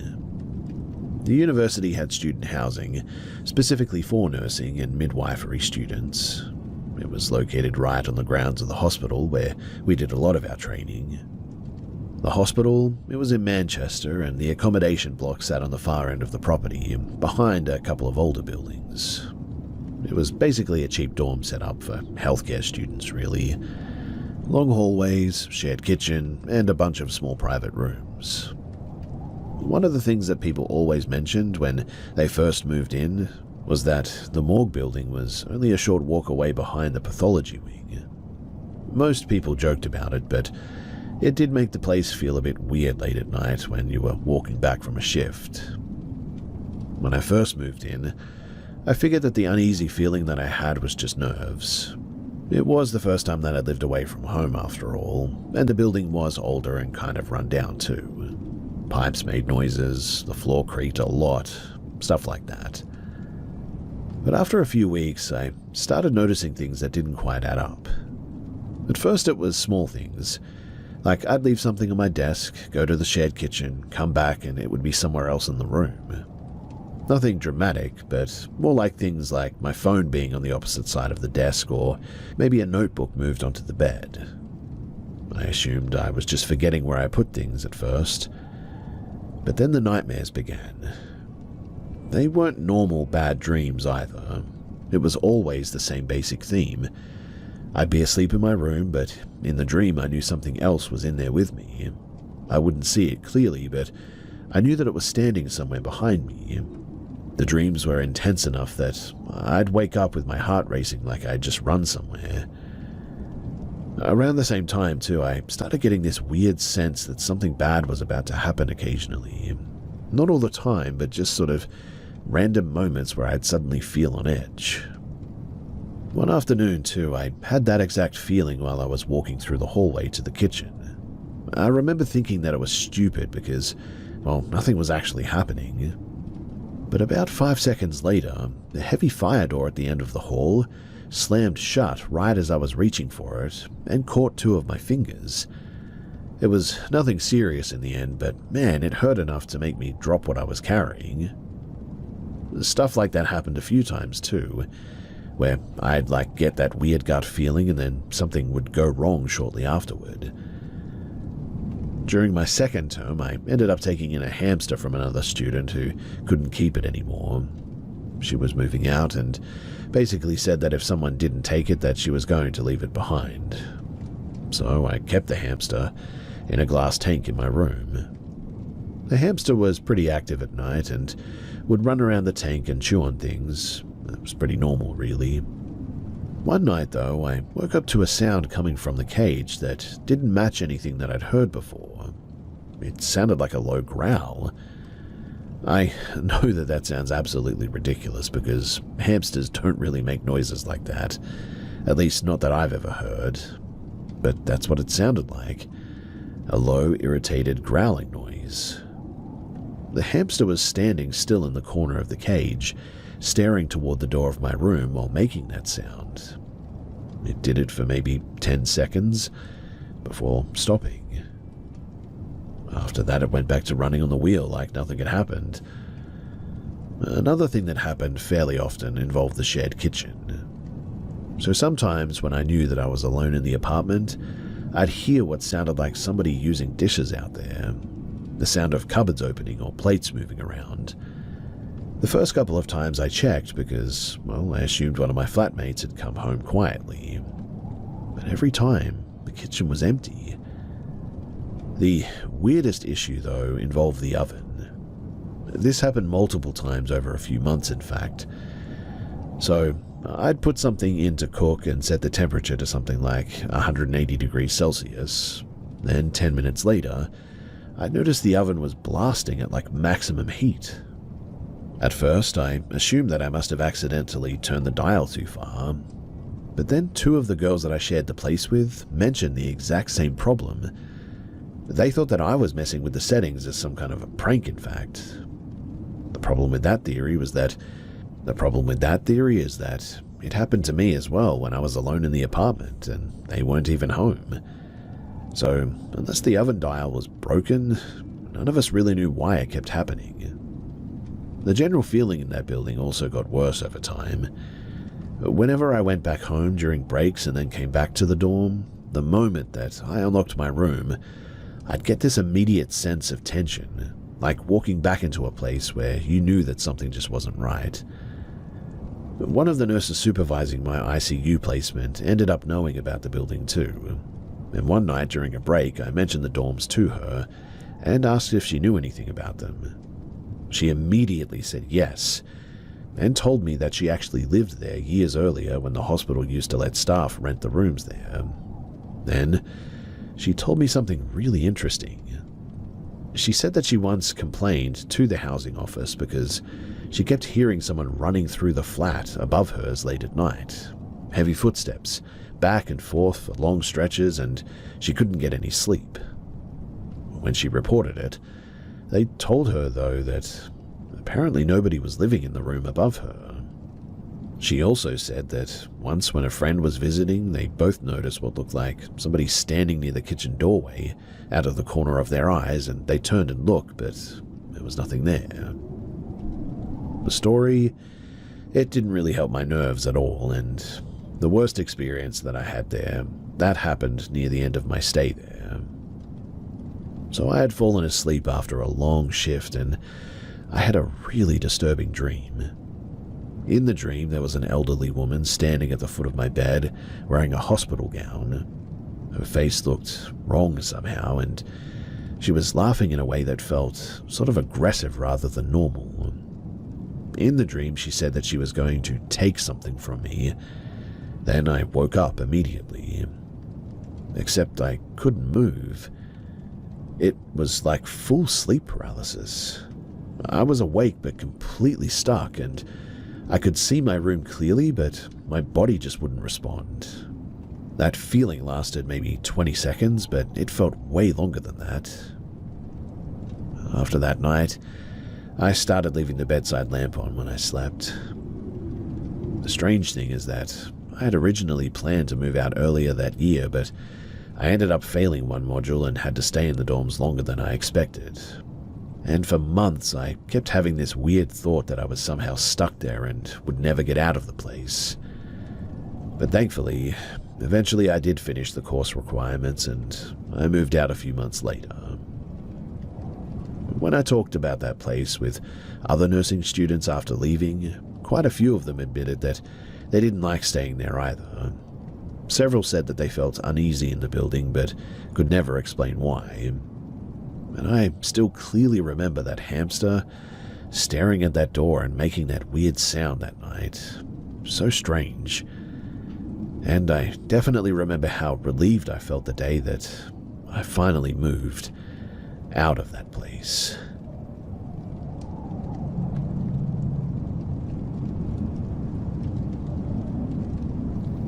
This one is long, but stick with me because it all connects.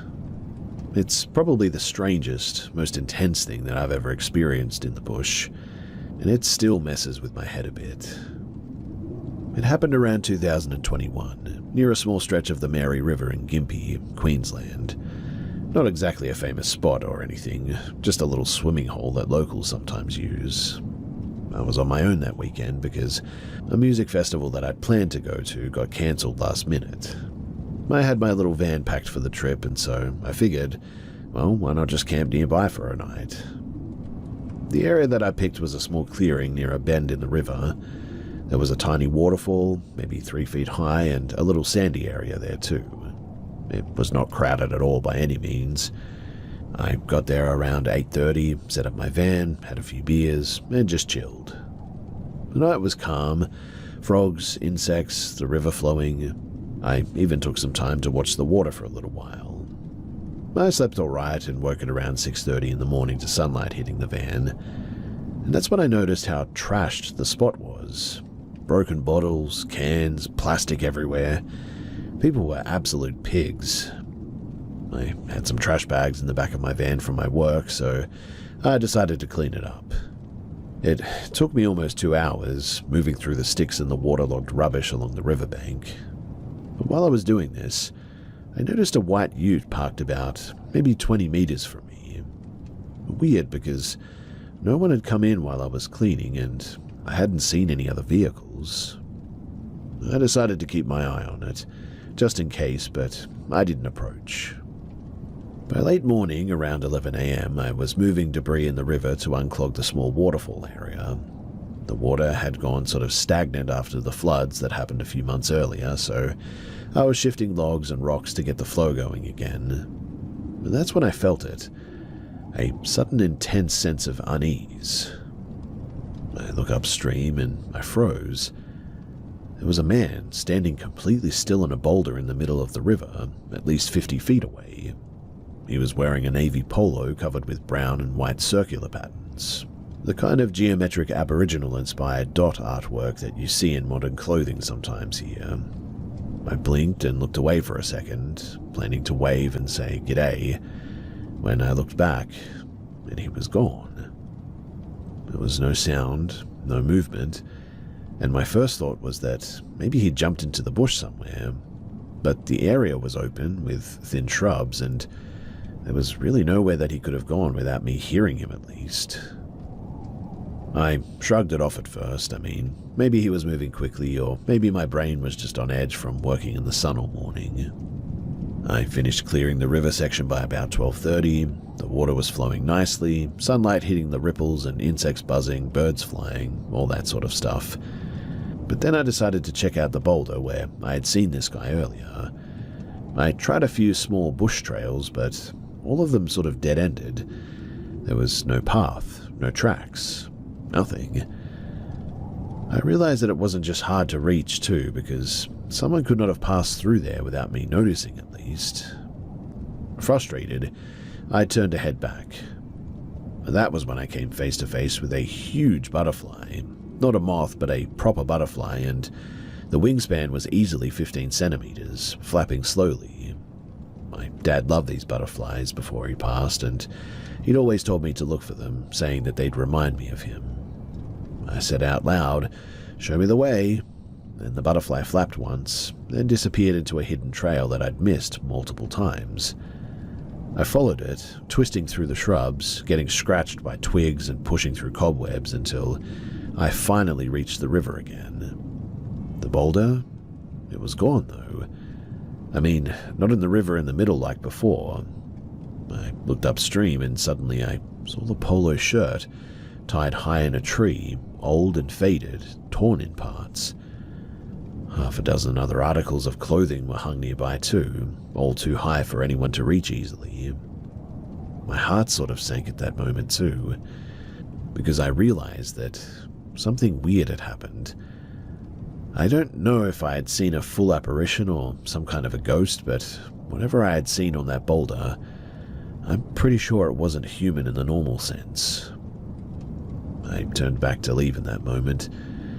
The bush was absolutely dead quiet too, which was weird. No insects, no birds, nothing. I eventually made it to my van, and the ute was now gone. No one had passed me, and the only thing that I had seen the whole day besides the wildlife was that man, or whatever it was, and the butterfly.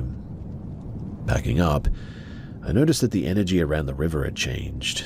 It was heavy earlier, and now it felt almost calm all of a sudden, almost peaceful. Later as well, as if on cue, cars started arriving, kids were playing in the water, locals laughing, even a couple of bikers on black Harleys stopped by the river. Life returned. I still cannot explain it all. I mean, maybe I helped clear the river physically, or maybe spiritually or something, but maybe I just sort of imagined half of it too. I can tell you this though, that day, I'm pretty sure that something was watching me, and it felt like the land itself was responding to what I did. I also went back last year and the place was absolutely trashed again. Fallen trees, garbage, bad energy everywhere. It's not the same anymore, and honestly, it's kind of depressing.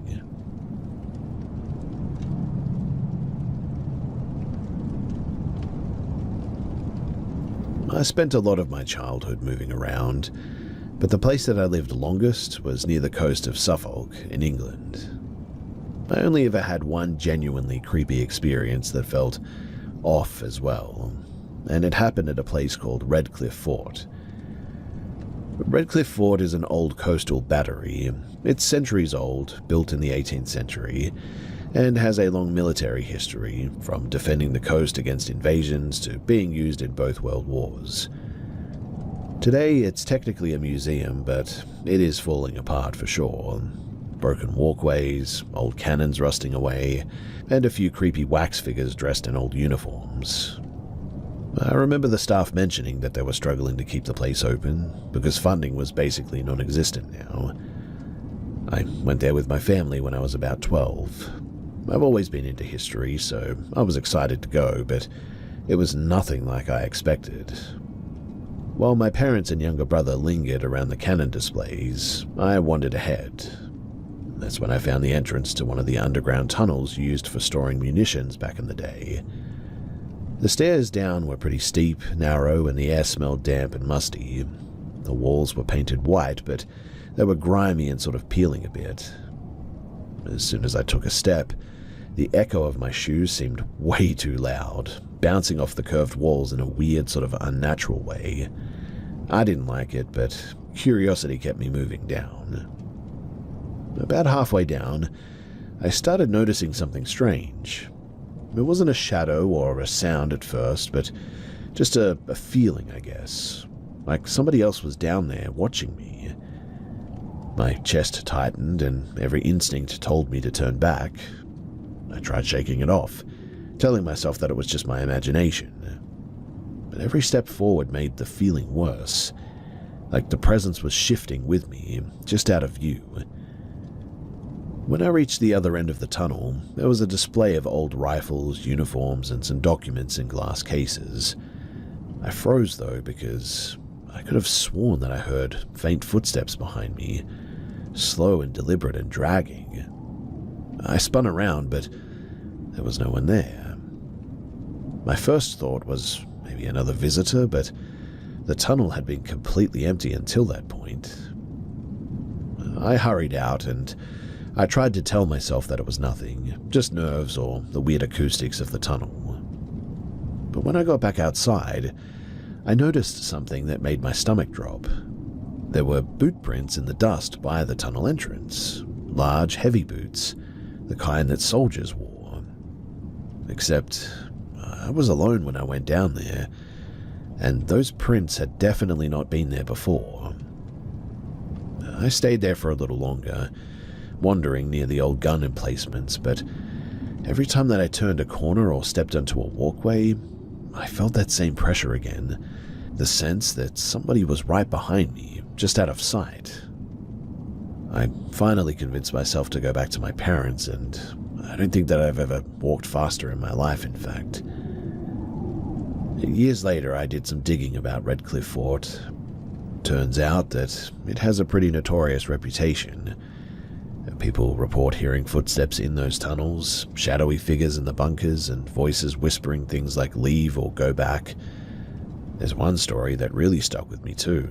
A soldier stationed at the fort centuries ago supposedly committed some crime and was held in one of the underground cells. Visitors and staff report hearing heavy boots pacing the corridors, and some even claim to have felt invisible hands push them or grab at their arms. I've been in enough old buildings as well, and basements, to know the difference between what is normal and what isn't. And I never went back to Redcliffe Fort alone. Every time that I see photos or videos online of those tunnels as well, that tight sort of panicked feeling comes back to me. Like I didn't just witness a creepy old museum, but a place that holds something that does not want to be disturbed.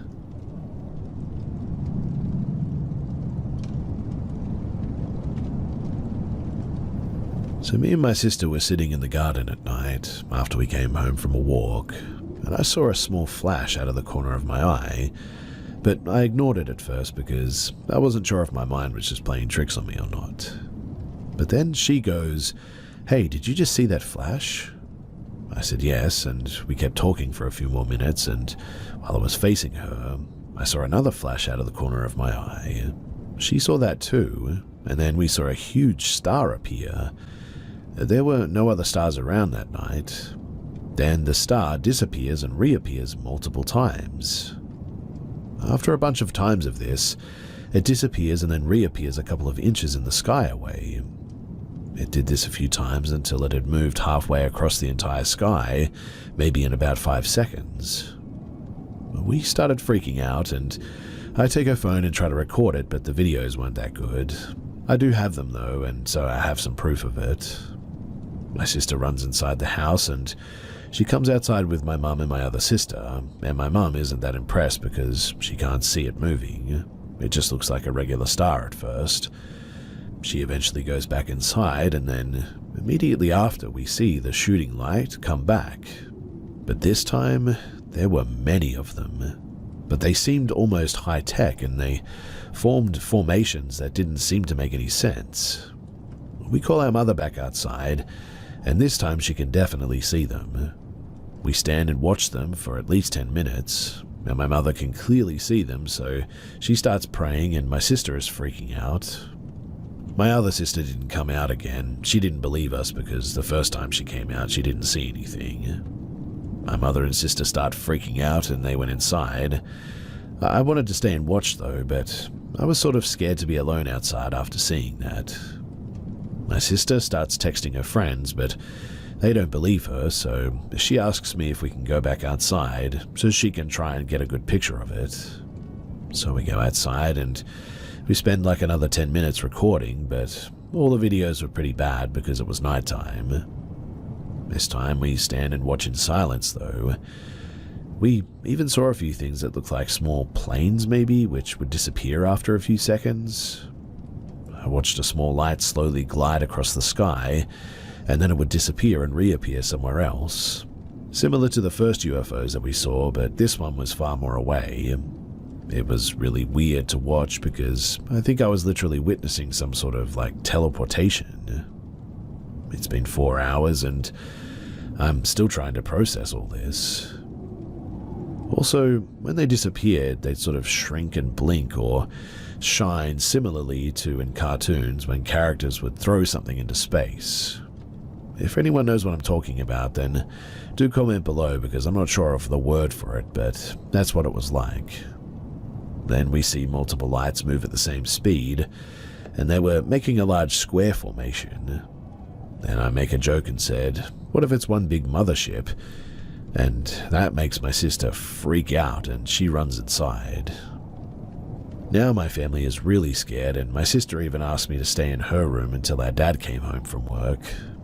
And look, I don't even know if I've even explained the story properly, but this is the weirdest situation of my life, and there's no way that it can be mistaken for anything naturally occurring. That much is clear. A couple of weeks ago too, now that I remembered this, my mum did call my name and shout, "What is that? Look out your window." But by the time that I got into the window, it was gone. I went to ask her what she saw, and she said that it was small and black and flying across the sky at super high speeds. I wasn't really sure what she was talking about, until, obviously, I saw it for myself today. But she saw it during the day. We saw it at night, and she claims that the flying lights that we saw today look like what she saw, but she saw a black thing while we saw lights.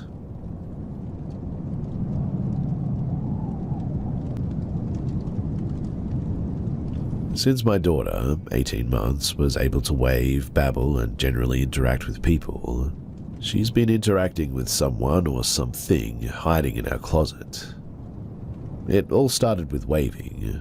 I made the joke that there's a ghost in there, but at the time I didn't actually believe it. Our dogs like to sleep in the closet, so I just figured that she was waving to her. There was only one problem though with that explanation. Anytime she waved, my dog was nowhere near the closet. Then she started babbling. She'd have full-on babble conversations with the closet. We brushed it off as her just being goofy, but sometimes she would hold up toys to show the closet and then babble about it like she was doing a show and tell. Now she's starting to use full sentences, and just this morning she looked over at the closet and said, "Hi, I see you," and waved. This is the first coherent sentence that she has said towards the closet, and it's definitely a little bit unnerving. Again, my dog wasn't in there, and she's laying at the foot of the bed. The closet is a small walk-in style closet. There's some built-in shelving up top, some plastic shelving we added, and the door is off the hinges and leaning against the built-in shelving because it fell off and we need to fix it.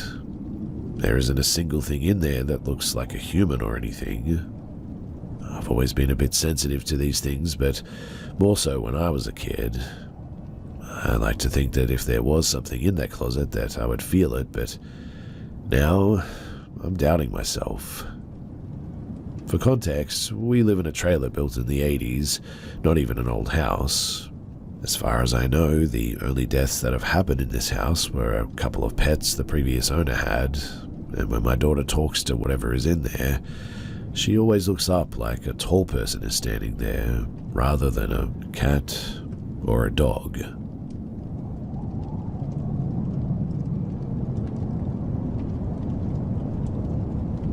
So I have known about the Black-Eyed Children urban legend for some time, but I may have had an actual encounter with one years ago. This happened in Portland, Oregon, around David Douglas High School. I looked up Black-Eyed Children, and there have actually been a few encounters and reports of them in Portland, back in the 90s, I believe.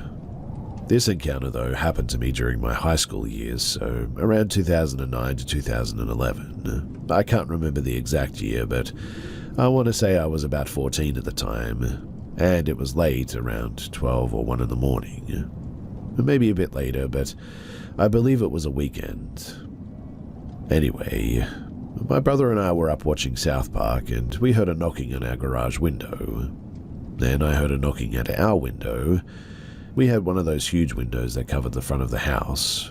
The curtains were up, but I peeked out of the side and saw a woman.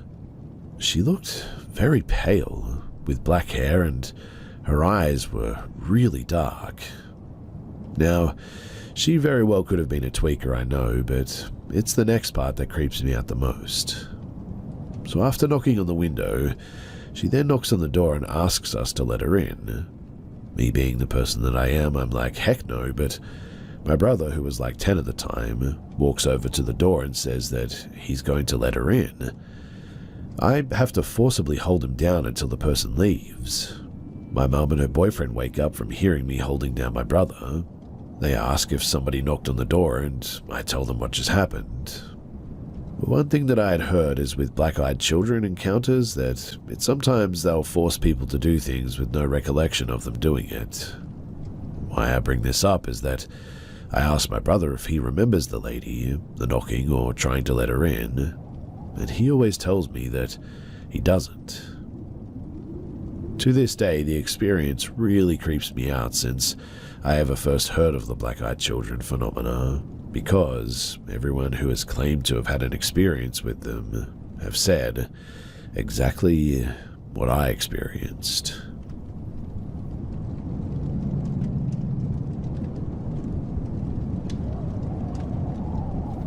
So I know that this is most likely going to sound made up, and honestly that's why I haven't posted it or shared it anywhere yet, but I just cannot seem to get it off my mind, and I'm wondering if anybody has any information or maybe even a similar experience to compare it with. So, I was out in Long Island, New York around the beginning of the new year 2022 when I went out for a late night drive with 2 friends of mine. We were about 40 minutes away from my house when we started feeling just a really heavy presence surrounding us as we went down a specific road. My friend asked if we could turn around and go down the other turn instead, but doing that led us to a dead end, so we had to go back. As we drove down the road that felt menacing, We passed a cemetery at one stage, which had two, what appeared to be humans, standing in robes facing a statue of the Blessed Mother and waving what looked like maybe a wand towards it. As we drove by, we noticed that it seemed odd, so we drove into the gate and parked a few feet away from them to watch them. They honestly appeared to be statues at first, but then, without even moving, they started facing us and they started waving their wands over us too. The weirdest thing, though, was that their faces looked largely expressionless, but also had features that really I can only describe as a mix between a witch and maybe a pig. My friend that was driving, he instantly took off upon seeing their faces, and we started to head home, all of us feeling like something malicious was there. As we got further into the drive, we then realized that we were being told to go back in the same direction by the GPS, as the GPS had rerouted us back to the same coordinates that they were at.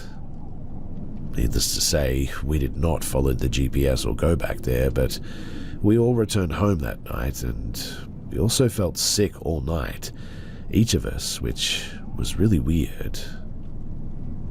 Anyway, some time had passed, and I had told another friend of mine about this experience, and he said that he wanted to go there because he had never experienced anything like it. We went, and he started feeling sick as we pulled up again, so he kept driving and we left. But later on that night, he said that he was home with only his girlfriend, and they both heard what seemed to be something running up to the door and violently slamming on it, which also knocked some of the stuff on their shelves down, but when they went looking through the house, there was nobody there. I cannot find any information on anything like this, and I am very tempted to go back, but I just can't get myself to actually do it just yet, out of fear and probably just a lack of understanding.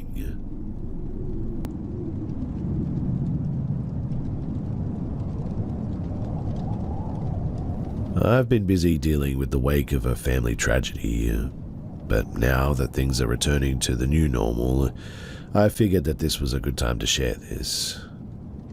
So first, I'll describe the nightmare. It's a very short dream.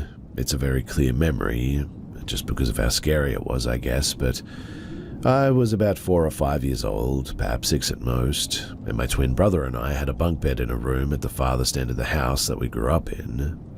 The nightmare, it had me in my bed looking out the window to see a red sky, the kind that it gets in the early dawn hours before sunrise, but light still colors the sky. The next and the only other thing that I can remember in this nightmare is that a man with crazy blue-colored eyes and a bald head appears at the window and stares right at me.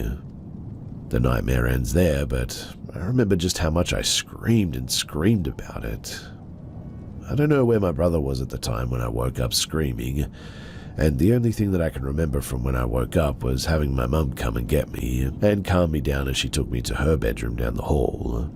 I only remember that so well because I wonder where my dad was at the time. Anyway, fast forward to this May, and my father is in hospital in the country that he lives in, Colombia, and my twin brother and older sister are staying in a hotel about 5 minutes walk away from the hospital that he's staying in the ICU at. One night, after a long day of being there for Dad and for the extended family, my siblings and I return to the hotel and sit together to have a couple of beers and try to relax after all of that. We start discussing things, trying to unwind, but somehow the discussion of nightmares and dreams come up, and I bring up the story that I mentioned earlier. Without missing a beat, my sister straight up explains that had really happened, that some guy really did look through my window and that she remembers the whole thing. My sister, she's 5 years older than my brother and I, so this would make her 9 to 10 years old, had her bedroom adjacent to the bedroom my brother and I shared. Her room faced our front lawn and street, while our room faced the neighbor's house and their driveway, with a very low fence between the two houses. While she didn't get into too much detail about the days before the nightmares or the event, she said that she had been followed by a bald man in a truck as she rode her bike home with some friends a couple of times before. The day immediately before this nightmare was no different, but the man this time actually drove right past the house. At the time, she was a latchkey kid since my brother and I had to go to a special school about 45 minutes away from our hometown. It was for a speech impediment issue that many twins have, and my mum had to pick us up rather than be home for my sister after school. But she was never home alone for more than maybe at max an hour. Anyway, that afternoon and evening was pretty normal as she remembers it. My dad came home from his job. He worked as a part-time cop and worked in a local hardware store, and we all had dinner, did homework, played, and did usual family things before bed. That night, though, at around 12 to 1 in the morning, this bald-headed dude had parked down the street at a small industrial park and walked up to our house and apparently tried to get in through my sister's window, which woke her up, and she screamed when she saw the man nearly opening the window as it wasn't locked. My dad stormed in and tried to shove the guy out or tried to hit him with the nightstick that he had. My sister doesn't remember exactly, but this caused the guy to run off, but only for a short time, as apparently he came back a moment later to try and get into the window in my room. He tried opening the window, but it was locked because my mum didn't want my brother and I to open it, because our bed was right up against it. My sister said that I screamed as loud as I could, and my mum went in to get my brother and I, while my dad tried to go after this guy by running out the front door to chase him. Unfortunately, it was to no avail in the end, as the guy hauled butt right back through our backyard. The way our backyard was situated, it had it backed up right against a small rail yard that is part of the aforementioned small industrial park down the street from us. Between our small neighborhood and the rail yard was a good amount of very dense trees that always made the backyards very, very dark. So my dad, he didn't want to get attacked by him there, so instead he went back inside to our house, called the police, then our elderly neighbor to make sure that they were okay, while our mum took care of us kids. And that was all my sister could remember from that night herself, as this was a very long time ago. Neither of us could recall anything else after that either, and the story just sort of stops right there for both of us. My father sadly passed away in the hospital, so we aren't able to ask him. And given that all of us haven't had the chance to ask our mum yet, and maybe we'll ask her soon, but we aren't sure exactly what happened after that. For now, though, it has become obvious that that alleged nightmare that I had, well, it wasn't a nightmare after all. Instead, it was probably an attempted home invasion and a kidnapping.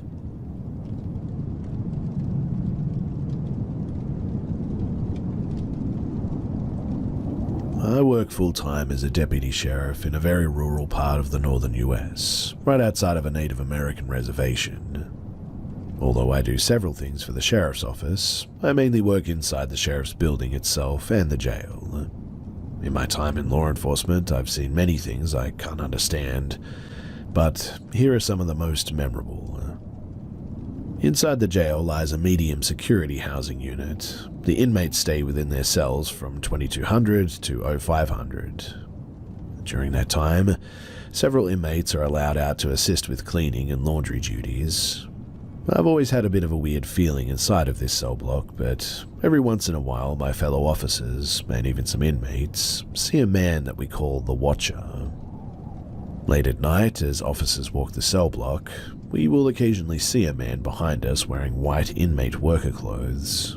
Sometimes it's when you turn your head, to check behind you, and sometimes it's right in front of you even. You never seem to know when you'll see him, and a double take results in him always being gone. He appears to every officer the same, and to some senior guys, it's a bit of a rite of passage when for younger officers to ask about the long-haired old guy out of his cell at night. This is also compounded by the fact that odd cries for help are heard occasionally, only for officers to run out of the office checking cell to cell for someone in distress, only to find no one awake. I personally have heard my last name called to me while sitting in this housing unit. I heard it plain as day right next to me, in fact, only for no one to be awake and all the inmates asleep and accounted for. This particular housing unit has a long history of suicides, overdoses, and violent fights for the better majority of the last 3 decades. My first paranormal encounter here started even without my prior knowledge, and other officers only disclosed the information after I inquired. The kitchen is another hotbed of activity too, with the 2 spirits appearing in the same manner and performing the same activities to each that see them. The first, it's a larger man, maybe 6 foot, 250 pounds. Nearly every officer who has seen him describes him in the same context. He can be seen as soon as you unlock the kitchen and look up from your keys. He's dressed in white kitchen worker clothes, standing at the sink washing his hands, as if he's about to start his shift. My first encounters happened right after I was off FTO and started night shift. For nearly 2 weeks straight, I would see him and I would always do a double take, only to see nothing in his place. For weeks I thought I was honestly going crazy, not asking anyone about him.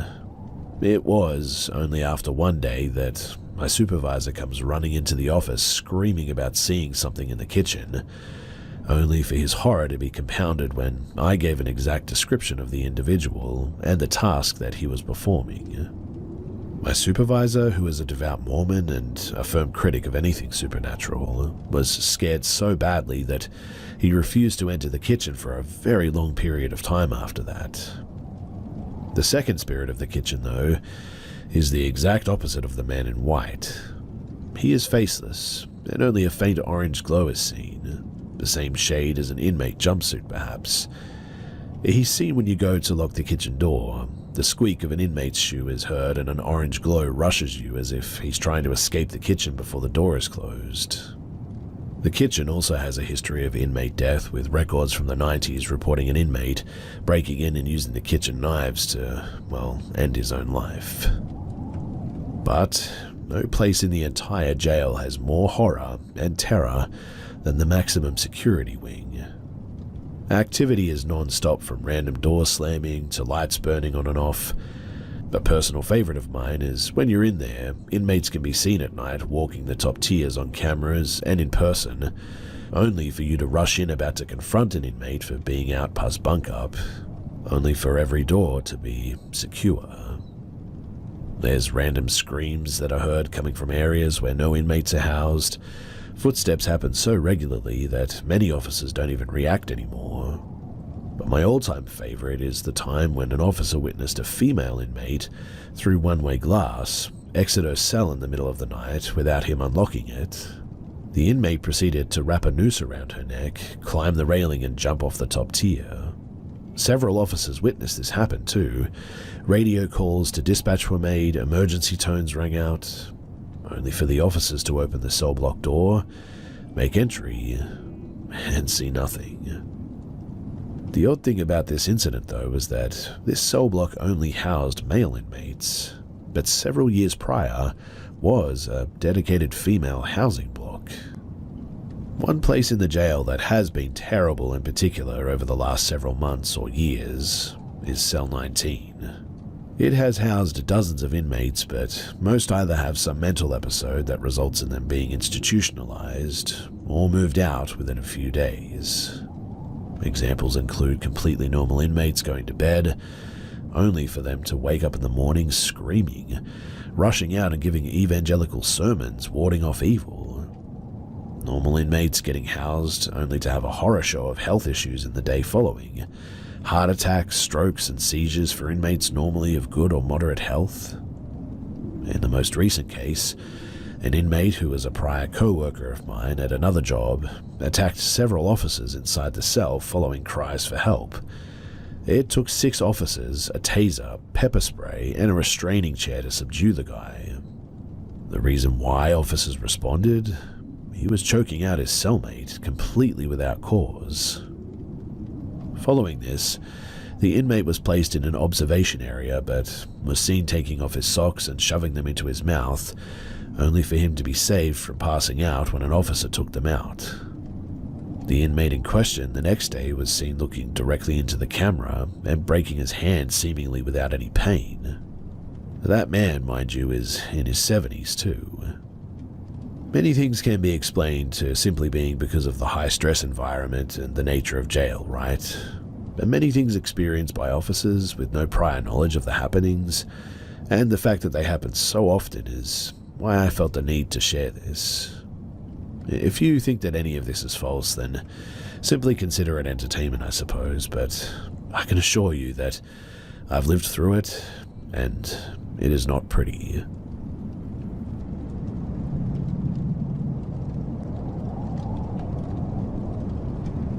So I am not one of those people that gets sleep paralysis frequently. It hasn't happened since this first time, and as far as I know, the same goes for the others involved. The gist is that 10-ish years ago, me and my best friend and my dad had very similar first sleep paralysis episodes on the same night. Granted, as far as sleep paralysis goes, the experiences were pretty textbook. We each woke up, couldn't move, felt dread and fear, and could see a dark figure barely in a field of vision. In my room, it was squatting in front of my door. My friend says that it was beside his bed, and for my dad, he actually says that it was sitting on his chest, strangling him. I know that these episodes by themselves are pretty textbook, but what I cannot explain is the timing of it, with seemingly no common causal factor between us. At that time, my dad and I were in the same house, but we didn't know about each other's experiences until the next day. As for my friend, he wasn't staying with us that night, but he did live right down the street from us. So, am I wrong for thinking the timing of this is too peculiar? It was the first and only time any of us had had sleep paralysis on the same night, even in the same area. I feel like the odds of that happening must be very small, and if there was in fact nothing peculiar about that night, it must just be a coincidence with stupidly astronomical odds. Nearly a decade later, everyone's stories haven't changed too. That friend and I, we've talked about it a few times since then, and the one time that I've asked my dad about it, he remembered it vividly too. So, to conclude, I still have no explanation for this, and it makes me wonder if there really is something more to sleep paralysis. Do any of you know of any similar cases that were suspiciously coincidental like this? Or maybe there's a potential natural explanation that I've missed. Was this mere coincidence, or just highly strange?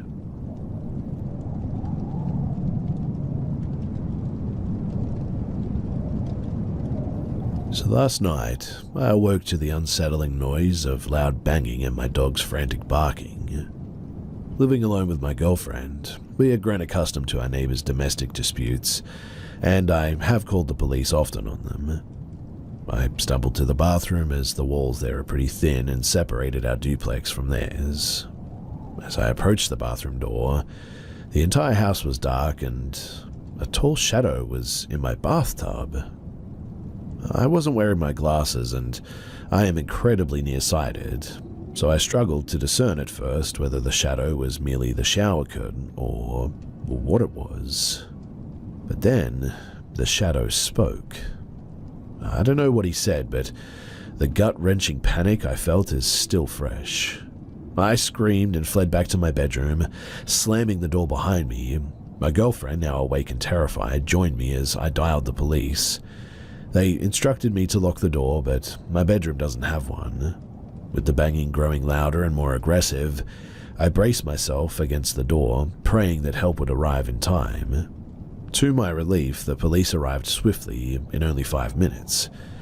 When I finally emerged from the bedroom, I found that they had dragged him naked from the bathtub because he had been trying to shower, apparently. They were questioning him on my couch, while he was handcuffed, obviously. He was incredibly drunk and had wandered into the wrong house. It was the one night that we forgot to lock our doors.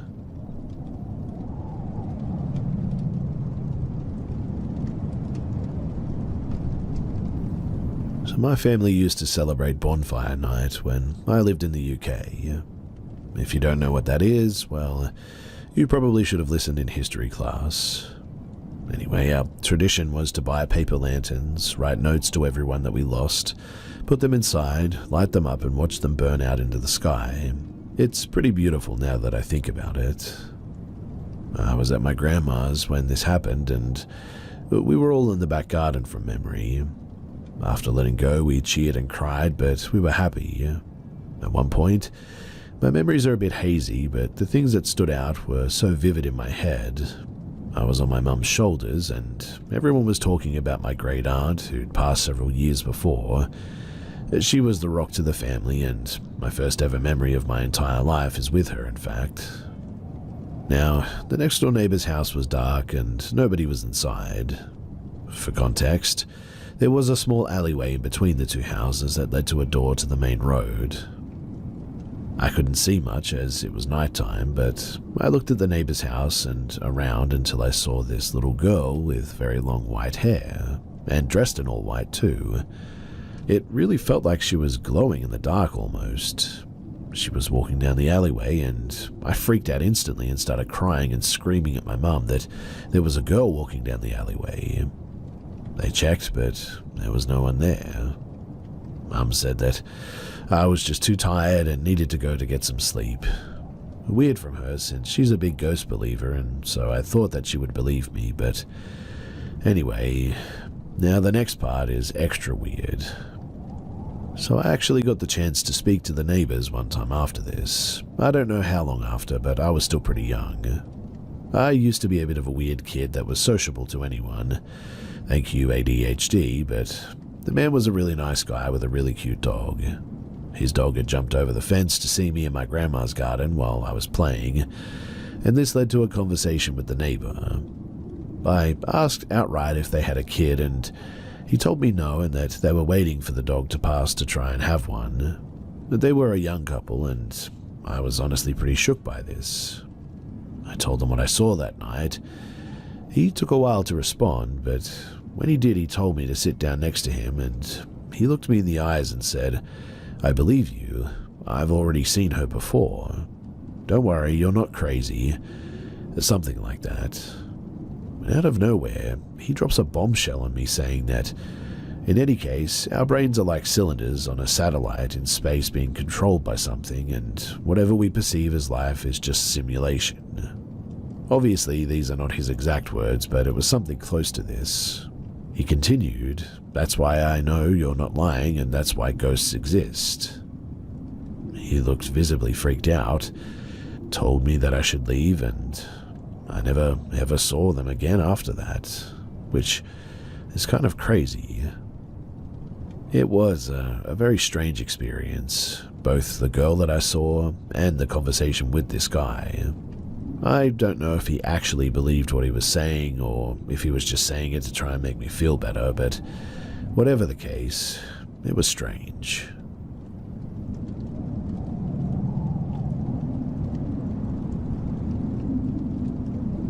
I've only shared this story with those closest to me, but every time I go back to it, fear twists my gut and I instantly get goosebumps and tears welling up in my eyes.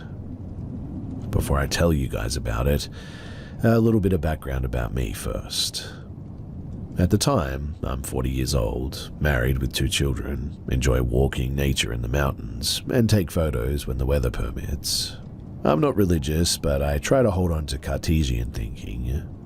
This evening of August 22, 2017, all the indicators are green to go and take photos of the Milky Way in the mountains. I'm hoping to get some nice shots with fire trees, or trees at least. At 10 p.m, I throw my gear in my trunk and head up to a village 30 minutes away. Arriving at Bullet, everything's set up, but the weather decides to play a trick on me and the sky is filled with high-altitude clouds suddenly. It's not the first time that this has happened, and after I look at the satellite animations a little further on, the sky seems more cooperative. I take to the road again, heading for Le Creux d'Avan, a well-known geological circa in the region where I live. When I arrive near the parking lot that leads to the path to get there, I'm greeted by numerous flashing lights. Police, fire department, ambulance, everyone is there, at the top of the mountain, in the middle of the forest. I'm stopped and questioned about my presence, and I explain why I want to go up there. The police explain that the site is not accessible and ask me to leave. I'm getting tired and decided to go home empty-handed, but that's for another time. But then, a shiver suddenly runs down my spine.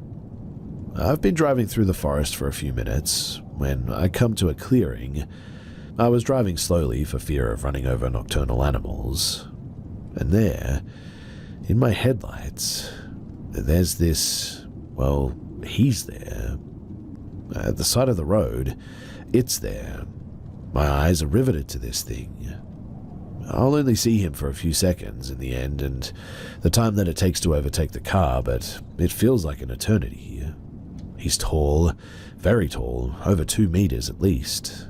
He's also very skinny, sickly skinny, and his skin is white as a full sledge, completely naked as well. He has a little bit of black hair that's sort of tousled on his head. His arms are crossed over his chest, immense fingers dangling from the tips of his hands, and he's covered in what seems like maybe blood everywhere. He follows me with his eyes staring into mine. I'm overcome by primal fear. My whole body is screaming at me to flee, to get away as fast as I can. It's as if my survival instinct is suddenly begging me to get as far away from here as possible. By reflex, I mash the gas pedal and drive at breakneck speed to reach the edge of the lake and leave this forest that oppresses me. I keep looking in the rearview mirror, unaware of the danger I'm exposing myself to by driving at this speed. The tears of fear are streaming down my face, and they're absolutely uncontrollable. Honestly, I'm terrified to my core, like a 5-year-old whose light has gone out in a cellar. When I finally reach the edge of the lake, I pull over to the side of the road and try to regain my composure. Clinging to reality and the rationality that has always built my life like a lifeline, I feel like I'm suddenly going mad. I'm thinking that maybe somebody has had a car accident and was in distress and I didn't stop to help or something. I hate myself for having reacted so badly if that's the case, for having been overwhelmed by unreasonable fear. So I call the police, still breathing hard. I tell them who I am, that I haven't been drinking or taking drugs, and that they'll probably think that I'm crazy, but no, they're benevolent and listen to me all the way. I finally get home and my fear explodes in my belly, this look never leaving me and piercing me again. I tell him what happened to me and I start crying again. 2 hours later, at 3 in the morning, the police, they ring my doorbell. There are 3 of them, and they're obviously taking this very seriously. They ask me for more details about the time and the place. Luckily, I know the place perfectly well and give them the GPS coordinates of what happened. The next day, the crude van, where I was heading, made the headlines in the local papers.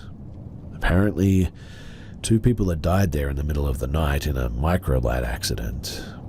With no news from the police after several days, I contacted them and also learned that a carcass had also been found several kilometers away with no one at the wheel, but that I had done the right thing by not stopping.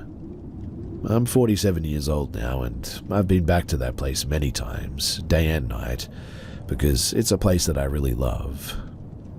I've always found it hard to believe in the supernatural, even though I'm convinced that many things go beyond our understanding of the world and shatter our certainties. But this one thing, this one event, it always has me questioning, well, everything.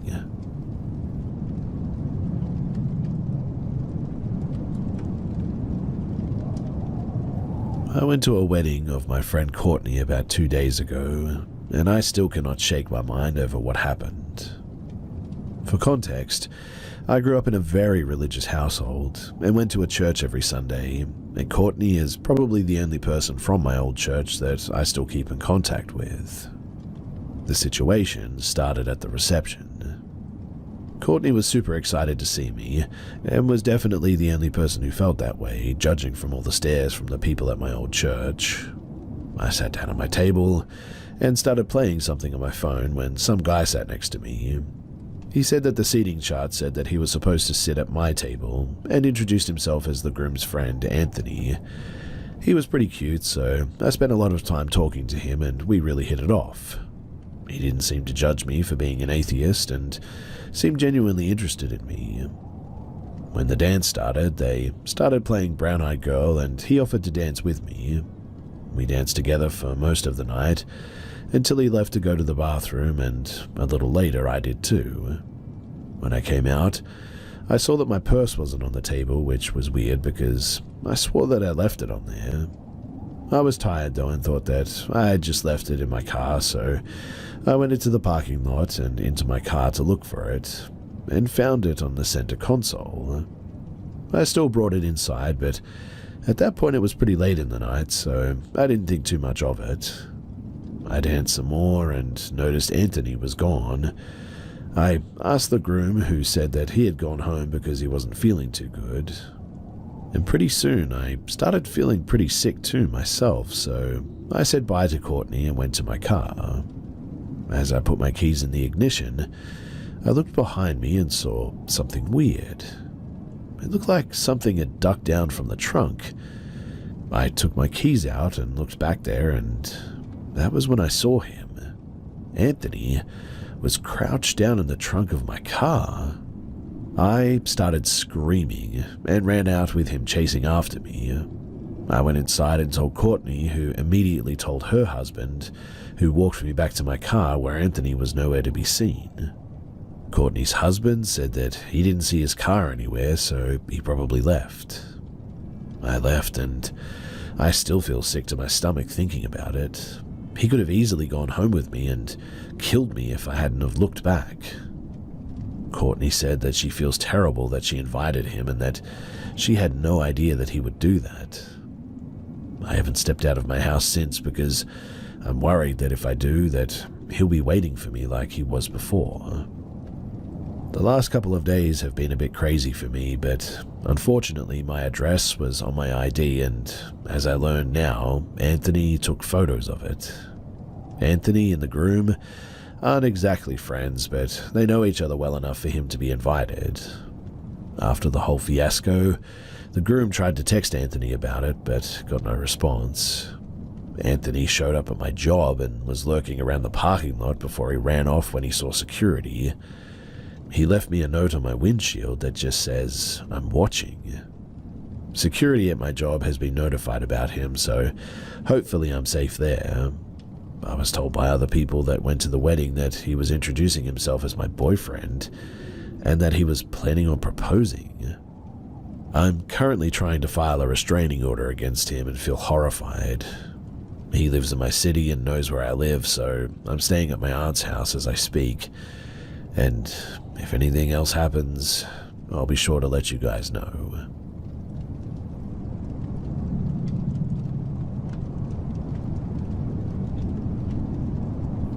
So last night was the first night in, well, a long time that I'd been alone overnight, as my boyfriend went to visit his mother for the weekend.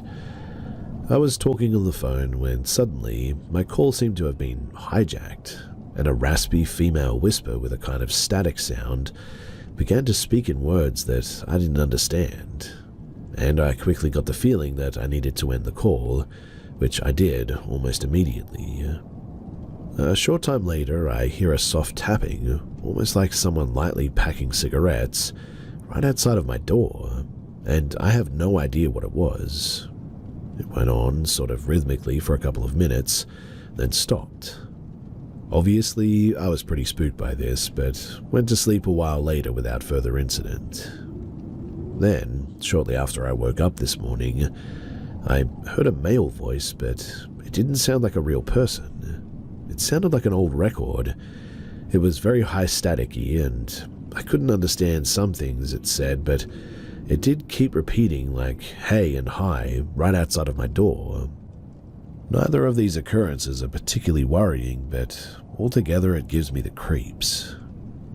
I'm wondering too if anybody else has experienced anything that you can't see but can hear like this, and that instant feeling that whatever it is, you shouldn't acknowledge it, and that it isn't good.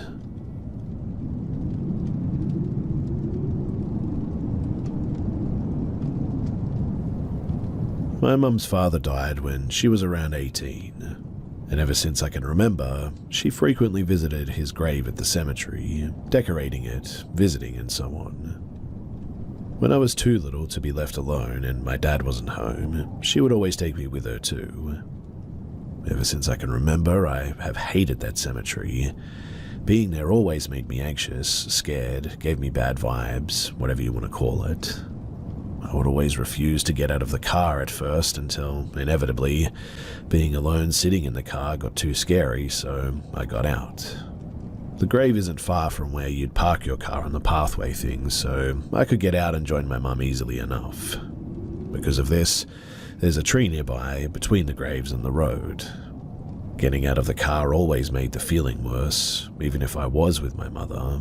I couldn't wait to get home. This went on for years too, until a few years ago, when I was around 16, I believe, my mum told me a story that literally made my jaw drop. Now, I hadn't gotten out of the car during that visit, and when she got back in, she said, "You know, you've never liked being here, and ever since the first time me and your dad brought you as a baby, it's always been like that." And then proceeded to tell me a story that made the whole thing make a lot more sense. Apparently, when I was a little baby, old enough to sit up on my own and such, I think, my mum and dad took me to the cemetery to visit my grandpa's grave. I was sitting in the grass, happy and all. They were keeping an eye on me, but weren't like all eyes on me sort of thing. I was looking up in the aforementioned tree between the graves and the road, and all of a sudden I just started screaming, like I was being actively stabbed or something. I was just completely terrified. My parents scooped me up and checked me over. There's no ants or bugs on me or on the ground where I was, but I kept crying until they left, eyeing the tree. I don't remember what I saw in the tree, obviously, or I would describe it, but whatever it was, it scared me so bad that it must have scarred me or something. After she finished, it made much more sense to me why I never liked that place and was also just so anxious to be there.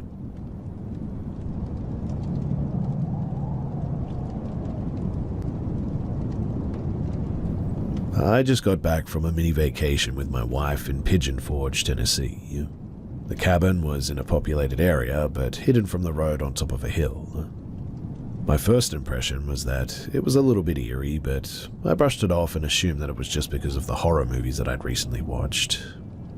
The energy inside felt a little bit heavy, but nothing that I couldn't handle. I'm very sensitive when it comes to paranormal energies, and I've lived and worked in haunted places all of my life. This cabin was different though. The dark energy was overwhelming, and I didn't sleep until daylight for the 3 nights that we were there. In the end, I had to sit in the living room where I saw shadows and the cord on the wall-mounted phone swing and suddenly start and stop again. There were banging noises and also the sounds of someone walking through the hallways. Also, I could absolutely not take being in the bedroom. It was filled with mirrors. My wife would wake up every morning at around 3 a.m. and be unable to fall back to sleep. The 3rd night, I couldn't take it anymore. The dark feelings almost had me in tears and an anxiety attack. So we left the next evening, taking a loss on our last night booked at the cabin. I just hope that whatever it is, that it didn't follow me home.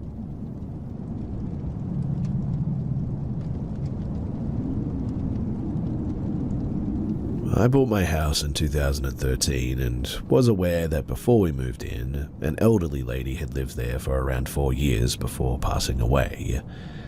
We never learned if the woman passed away in the house, but I was not worried about it at the time. This is just for some context, as I'm not actually sure to this day that anyone actually died in the house.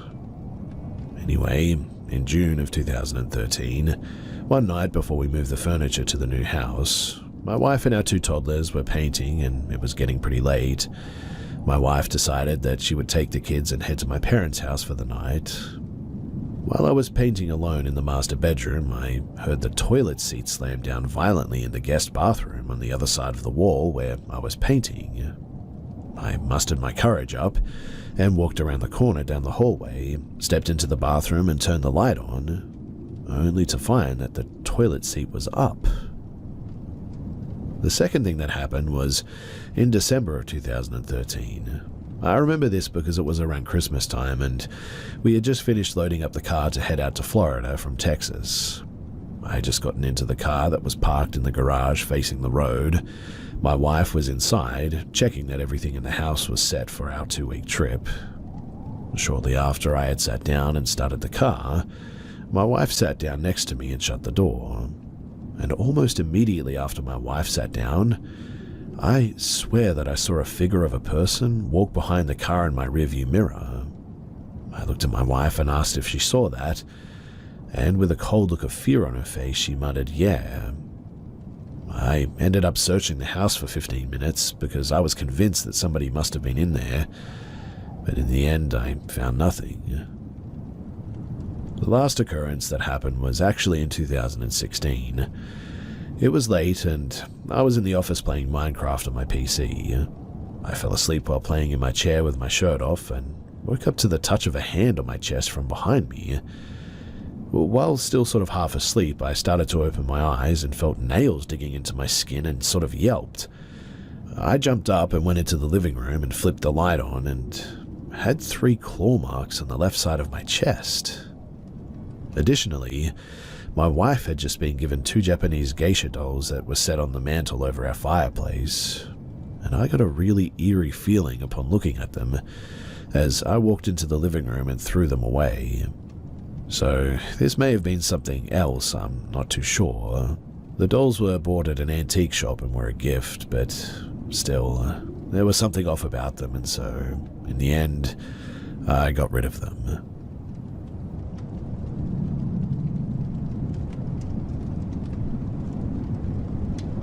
This happened when I was 16.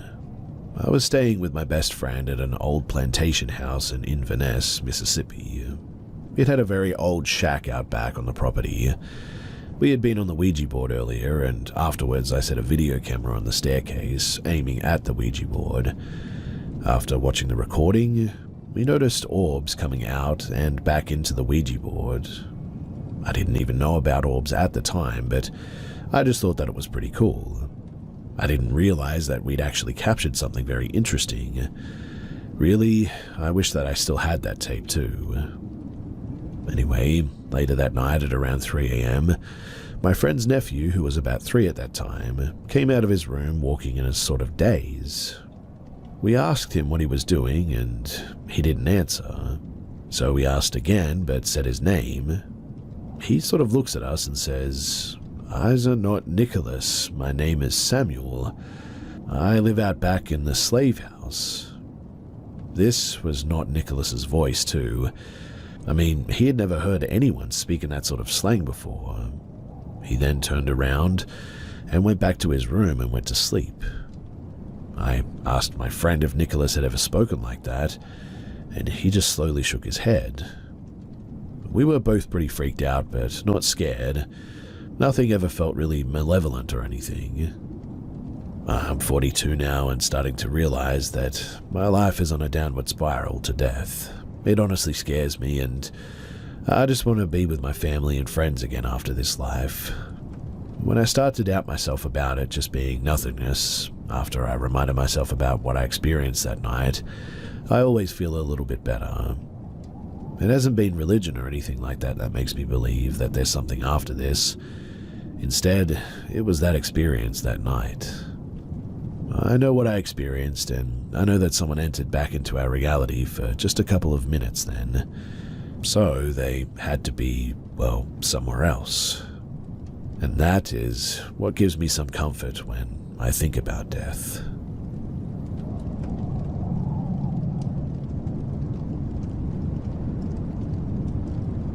So back in 1995, I was 12 at the time, I finally decided to play the Ouija board with my dad. I should preface that my dad used to do a lot of seances and other occult things like tarot. As a result, he had some pretty unsettling encounters that he told me about, which I might share another time. But for now, We go through with this game and we ask the usual questions, and I distinctly remember how unusual the movements of the glass piece felt. It didn't feel like controlled, natural movements. In any case, later that night we started watching TV, and I kept seeing these little green human-shaped figures pop up in the corner of my eye, and when I tried to look directly at them, as usual, nothing was there. This goes on for about 5 minutes, and my dad starts laughing and says, "You see them too, huh?" I thought that he was trying to scare me, and so instead of telling him what exactly I saw, I said, "See what?" He laughs again and says, "Those little green guys." This comment was honestly one of the scariest things that I have ever experienced to this day, and afterwards, I have never touched a Ouija board again. That last piece of this story involves going outside with him so he could smoke, and our black inside-outside cat hissed at us and the house and jumped off the van and ran off down the neighborhood and didn't come back until late the following afternoon. He also knew that something was seriously wrong, obviously. People say that Ouija is fake, but depending on who is using it, their openness and location, I think, it opens areas that shouldn't be opened. It's been almost 30 years, and that moment still sticks with me, and I never ever considered that game ever again.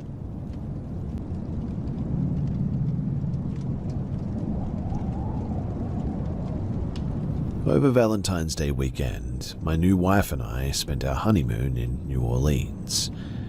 We stayed at the St. Charles Hilton near the French Quarter. It happens to be an old Masonic lodge from the early 1900s. The building is beautiful and has been rebuilt or added onto over about 100 years. It is an 18-story hotel with ballrooms, a Masonic chapel, and a secret theater even. Now, the first night there, we had some bad dreams. I don't really have bad dreams. I tend to have more lucid dreams, so it felt strange, but things definitely got weirder. On Thursday, February 13th, my wife and I woke up early, took the streetcar to the Garden District, and wandered through the streets for a bit. We visited an old cemetery and checked out the architecture and some shops on Magazine Street. We had such a great time walking the streets that we wandered back to the French Quarter on foot. We kept exploring the town and had some food and drinks and all that. We got on each other's nerves a little bit by the end of the night and returned to the hotel around 1 a.m., a bit tipsy, but not out of line for us. We promptly went to bed, and around 3 a.m. I found myself in a dream on the 3rd floor of the hotel. Our room is on the 5th. I just came off of the elevator and peeked around the corner to a seating area outside of the ballroom. There was a woman dressed in a black lace high-collared dress sitting on the couch, and it looked as if she were cradling something. Her dress was old. She was dim in color, and her dark hair was up in a sort of coiffed bun. I stared at her for a bit, pulling back and then peeking again. Next thing I knew, I was on the elevator again, and the doors opened to the 1st floor where there were 3 big lights glowing purple, green, and yellow, the Mardi Gras colors. At this point, my dream seems to change, and I realize that I'm not wearing any clothes except my big pink granny panties, like the dreams most folks have in high school or college. I started to panic. The only thing that I can think is that there are bathrooms on the 2nd floor, and the dream sort of fades again, and I'm trying to open the bathroom doors on the 2nd floor, but they're locked. At this point, I remember that we have a room on the 5th floor. I hurry to the elevator, cupping myself. I get to the room, pounding on the door, calling my wife's name, and after a minute, she finally lets me in, and we both freak out as I tell my story. It was 4 a.m. at this point, and yes, I was wandering the hotel in the middle of the night, naked for who knows how long. She didn't hear me leave, and the door was heavy enough that I had to work to open it. After a good panic attack, I called the front desks.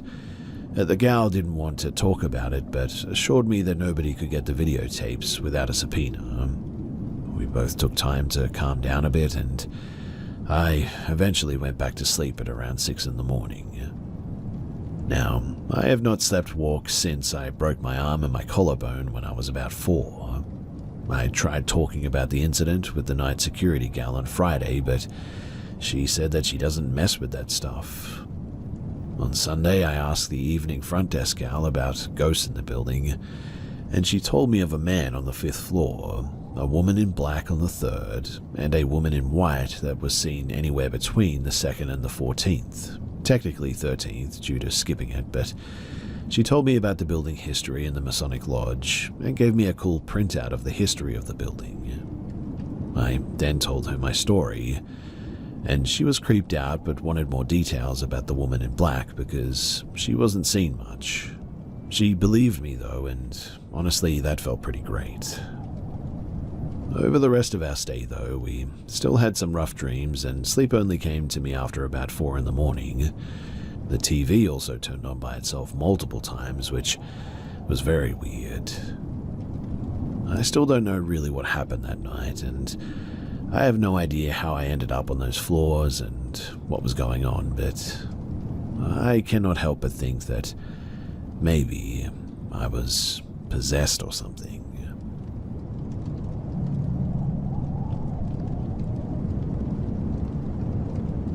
So, before I begin this, I would just like to say that this is a true story, and I am also of sound mind. So when I was 7, my family moved into a haunted house. There was an abandoned house that my friends and I would pass on our walk to school. It was in need of a lot of work, the grass was overgrown like a hayfield, and the driveway all tore up. It looked like it hadn't been lived in for years. And well, my friend and I decided one summer day to check it out. We thought that it would be a good idea to smash some of the windows out. We broke a sliding glass door and poked our heads in, and it immediately gave us chills. It was super eerie and oddly cold for a summer day in there. We dipped out and we never went back after that. Well, fast forward a few months and my parents tell me that we're moving. I jump in the truck to go with them to look at the house, and when we arrived, my heart instantly sank, because it was that same house.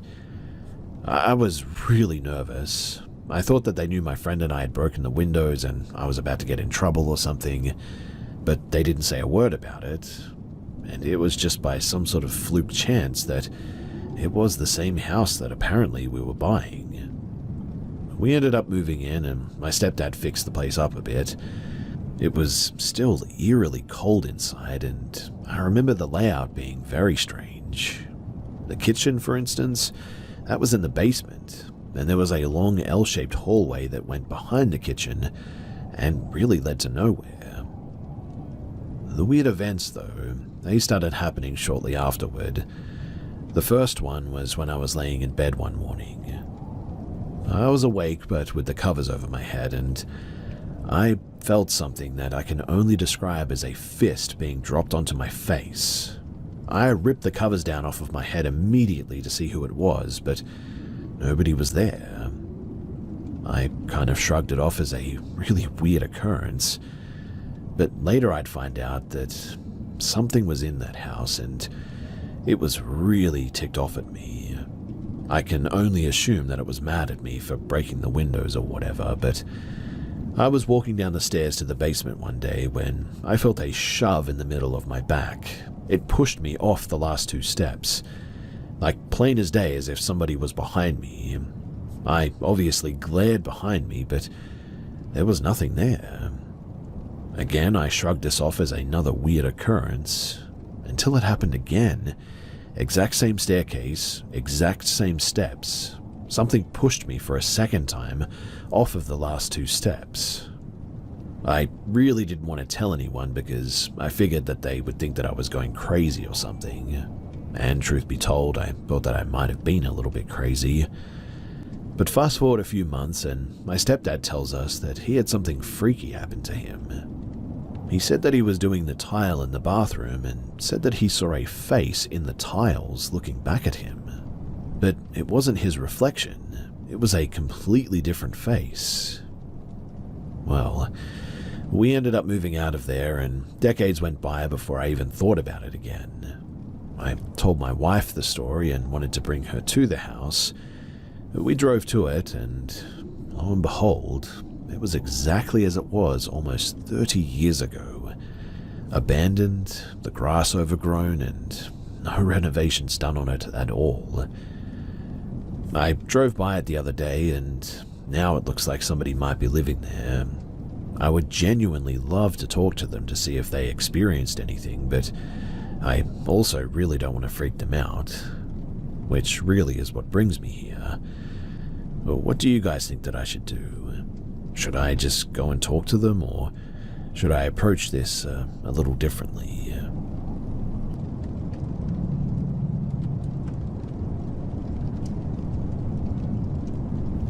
So I want to share a story of my childhood home in upstate New York, and I thought that you guys might like it. I personally don't know if I believe in the paranormal because, other than this house, I haven't experienced anything else. So, when my dad and my mum first bought this house, my dad was working at a nearby music store. I think it was anyway.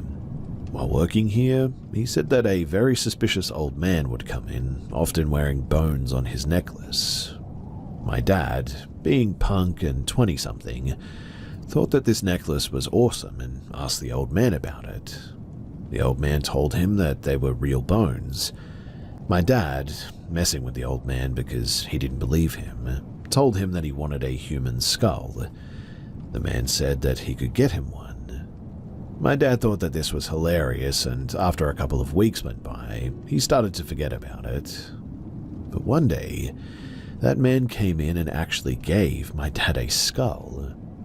My dad was very surprised, obviously, but assumed it wasn't real, and so he took it home. My mum, who is very superstitious, was really mad at my dad and told him to get rid of it. My dad decided to put it into the basement and forgot about it, and after this, the house was just never the same. My aunt told me that she saw my brother, who was probably a toddler around this time, being held by a little girl out of the corner of her eye. My mum also claims to have seen this little girl hanging around me and my brother's rooms when we were toddlers. My mother soon began to have horrific dreams and would see people standing by her bed. She woke up on multiple occasions screaming bloody murder and claiming that there were men in her closet. Weirdly too, sometimes she wouldn't even remember these fits. Now, when I was around 5, I started to have extreme night terrors as well. I would also sleepwalk, and one night my mum woke up in another scared frenzy that she would have. She quickly went to my room to see that I wasn't there. She went downstairs to see me sitting crisscross applesauce in front of the TV that wasn't even on. When she asked what I was doing, I told her that I was watching my show and that I wanted to hang out with my friends outside. I don't remember this, by the way, but my mum carried me upstairs and put me into bed. Eventually, too, my brother played with a Ouija board and claimed to see my mum standing up straight in bed with her eyes staring forward. When he tried to talk to her, she simply got back into bed and just went back to sleep. Another time, another thing that would happen is that you could hear people walking up and down the stairs, even when you were home alone. There was often knocking on my walls as well, and after my parents got divorced, my mum decided to move out of this house. The basement was very big and cluttered, so we called someone with a big garbage truck to help us empty it out. When my dad moved out, he didn't go looking for the skull because he had forgotten where he had put it down there, and after cleaning out the whole basement, going through everything, we never found that skull. There was no creepy history in that house as well, mind you. We actually knew the woman whose father built the house in the 80s, and other than this woman's family, we were the only other people to live there at the time. The last time that I was in that house before leaving, I truly felt terrified as well, like something was telling me to get out and leave. I ended up running out of that house in the end, and now my mum and I sleep just fine, and I have not experienced anything else like this, paranormal or whatever otherwise, since we moved out of that place.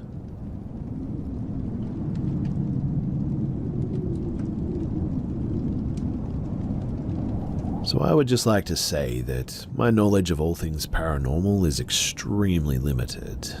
So please, keep that in mind if I sound like a total idiot here. Also, if you have any questions, then do feel free to ask me in the comments below. I know that I'm awful at explaining things. So, I've told this story to a few of my close friends, but besides that, nobody really knows about this. To set the scene, I'm 12 years old and it's a cold Ohio winter. My parents were divorced, and on this particular day, I was staying with my dad and his girlfriend at the time. His girlfriend had a daughter, Allie, 14, and she had a boyfriend, Evan, 14. At this time, I saw Allie as a sister because I grew up with 5 brothers and no sisters, so I wanted her to be my sister so bad, and on this particular night, Allie and Evan had invited me to join them at a youth group event across town. I was reluctant because it was for high schoolers only and I was in the 7th grade, but they eventually convinced me and so we went. We walked across town in the freezing cold, and after about 20 minutes we made it to the right building. I don't remember if the building was actually a church, but it was a 1-story building. There were doors on both ends that were connected by a hallway, so if you looked in the glass on one door, you could see down to the other door, is what I'm getting at. But when we got to the building, nobody was there and the only light on was a singular light in the hallway. We were annoyed that Evan had gotten the date wrong and we walked in the cold for no reason, and so we decided to rest at the building for a few before making the walk back home. As we approached the building, I remember Allie looking into the window on the first floor. I remember watching her jaw drop as she looked into it. Next, Evan looked in and started describing what he was seeing, a tall figure in the hallway. My heart dropped, but I honestly thought that they were just messing with me. But then I looked and I saw it too. As I looked in the window, I see a tall figure in the hallway, but it looks like it's crouched down.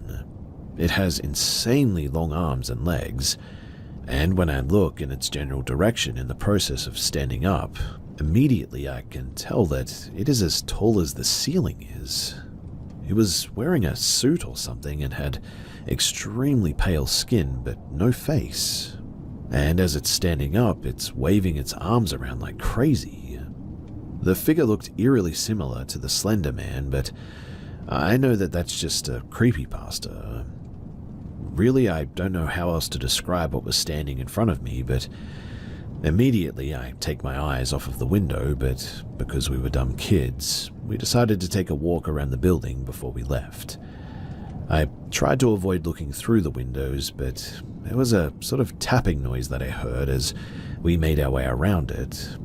I'm not sure that was anything paranormal, but it was weird, and so I thought that I should add it. One final note too is that I talked to Allie years after it happened, and I am like 99.9% sure that it wasn't something that they had planned just to scare me. I think that we all genuinely saw this thing, and I'm just so curious to know what it was and what any of this means. So if there is somebody out there who knows what this is or can give me any sort of information about it, then I would really love to hear your thoughts.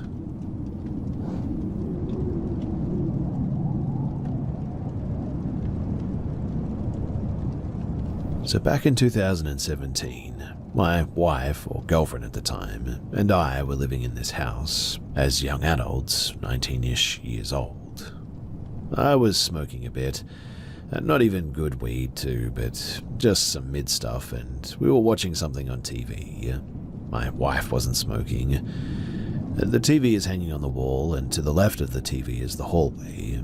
The left side of the hallway is the bathroom, the right side is the spare bedroom, and the straight back was our bedroom. While watching TV, I noticed a black shadowy figure glide through the bathroom door, glides across the hall and goes into the spare bedroom.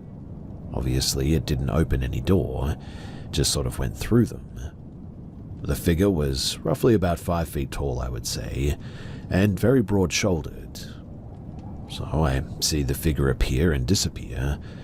I instantly thought that my weed was laced or something. I started looking at my blunt, even though I felt fine, and I really didn't say anything about it. I thought that I was just seeing things, so I started laughing a bit. While this happens, though, our dogs were laying at my feet until the figure appeared, and they were suddenly terrified and got on the couch with us. My wife asks, "Why are you laughing?" and I replied with, I thought that I saw something." And she immediately replied with, "Did it come out of the bathroom?" That's when we talk about what we had seen, and we both were seeing the same thing apparently. Same description of it and everything. After it disappears, I get back up to check the spare bedroom and whatnot, make sure all the doors are locked and all that, no windows open. I check the ceiling fan because it was on, just to see if the shadow of the fan blades could have possibly been whatever that we saw, but there's just no way possible that it could have been that fan.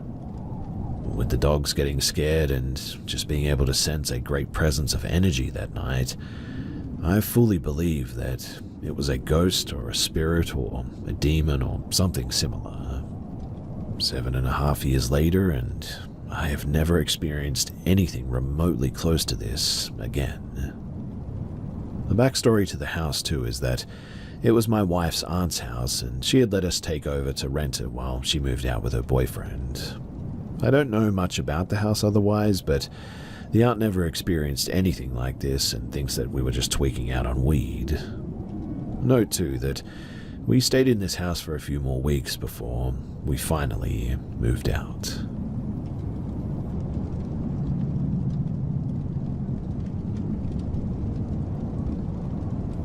This is a true story of an experience I had as a child with what I knew at the time as the Moose Man, but which I now suspect was a Wendigo.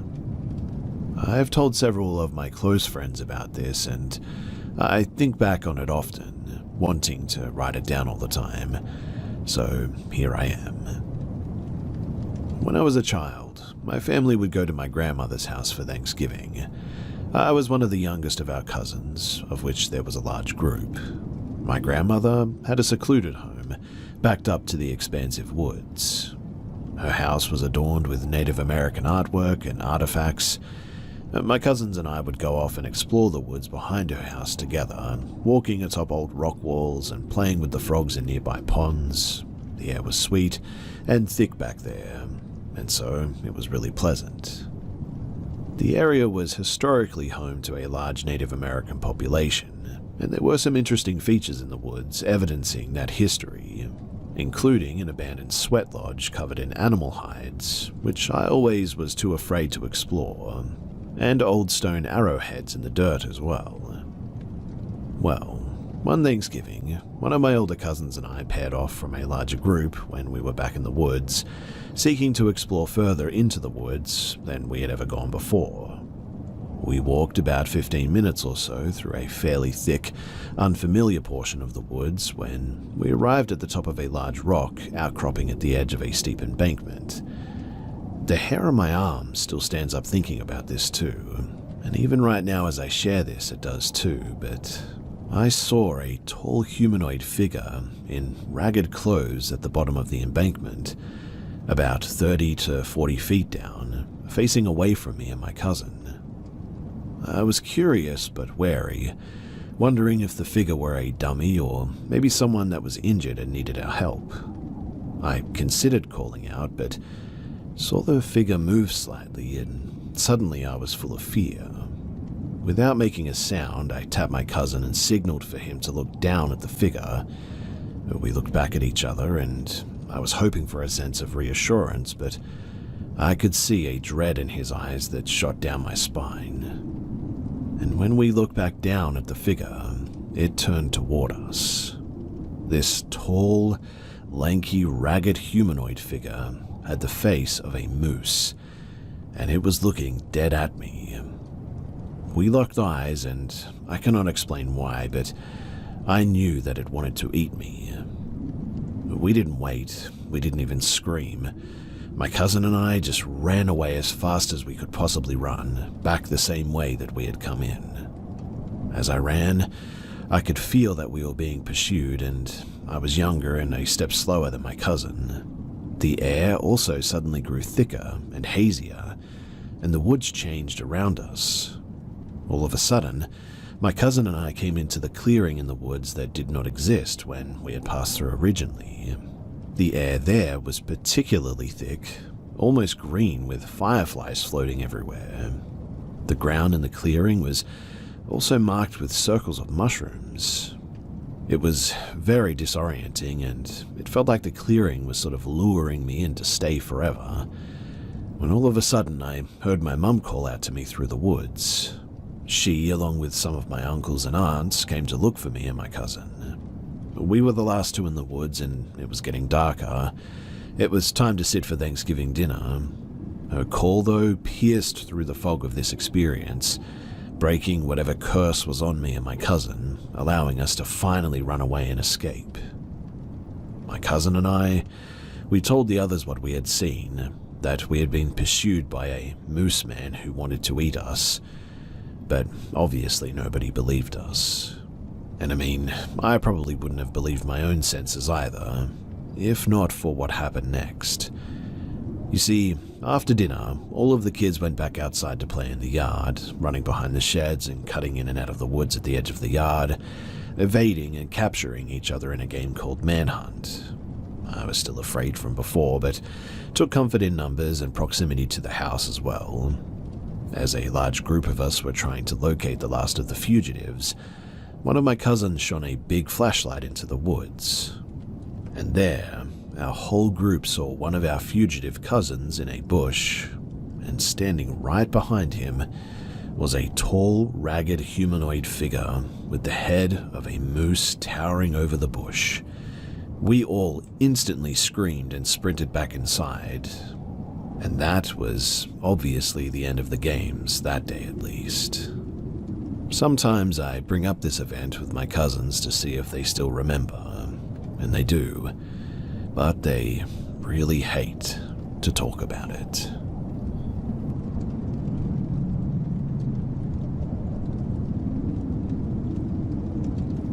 This all started when I was 6, and lasted until I was about 8.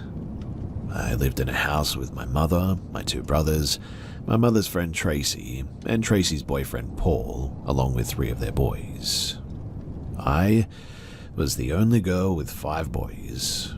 This house was in a small town in Ohio as well, and since I was the only girl, I had to have a room by myself while all the boys slept together in the same room. And every night, and it never missed a night, I was awoken terrified to a little boy screaming and crying, while I would hear a woman say, "Shush, almost done." You would think that this could possibly be one of the other boys in the house and my mother or Tracy comforting them, right? Wrong. You see, after many nights of being awoken and terrified, I would start to sleep with my mother, and I still remember the first time seeing this little boy. It was one night when I was sleeping with my mother and she got up to go to the bathroom. I was hearing the same thing this night, so I ended up following her. When my mother was done in the bathroom and we were walking back into her bedroom, I look into the empty room, which isn't a bedroom, and I see a black small silhouette of a little boy standing there staring dead straight at us. I ignored it and followed my mother back to bed, but I would like to add that every night I could hear the woman walking back and forth down the hallway whispering. I remember one night in particular that I was laying there under the blankets terrified, humming to myself while the same thing happened, when out of nowhere I hear a woman whisper into my ear, "You're mine." That morning I saw the little boy again. I was laying in bed wide awake and I could see out the bedroom. This bedroom was at the end of the hall, by the way. And you know how the end of the hallways where there's like a wall? Well, I saw the same little black silhouette of a boy come out of the wall and walk slowly down the hall, staring straight ahead of him. I would like to add as well that I knew each time the crying and screaming would eventually stop, but still, that didn't make it any less terrifying. I lived by a railroad, and every time the railroad would go in the very early of the morning, all of it would stop. Fast forward a couple of months, and everybody's thinking little me was crazy because nobody heard or saw anything at night. Until Paul, Tracy's boyfriend, spoke up and said that if he's up late at night by himself, he would also hear and see, and I quote, sketchy stuff. I cannot remember any specific circumstances after the ones that I mentioned above, but like I said, this happened for years, and I tried to look up any information about the house, but I couldn't find anything. I used to think that it was just spirits, but now that I'm older, I believe that it truly was something darker than just spirits.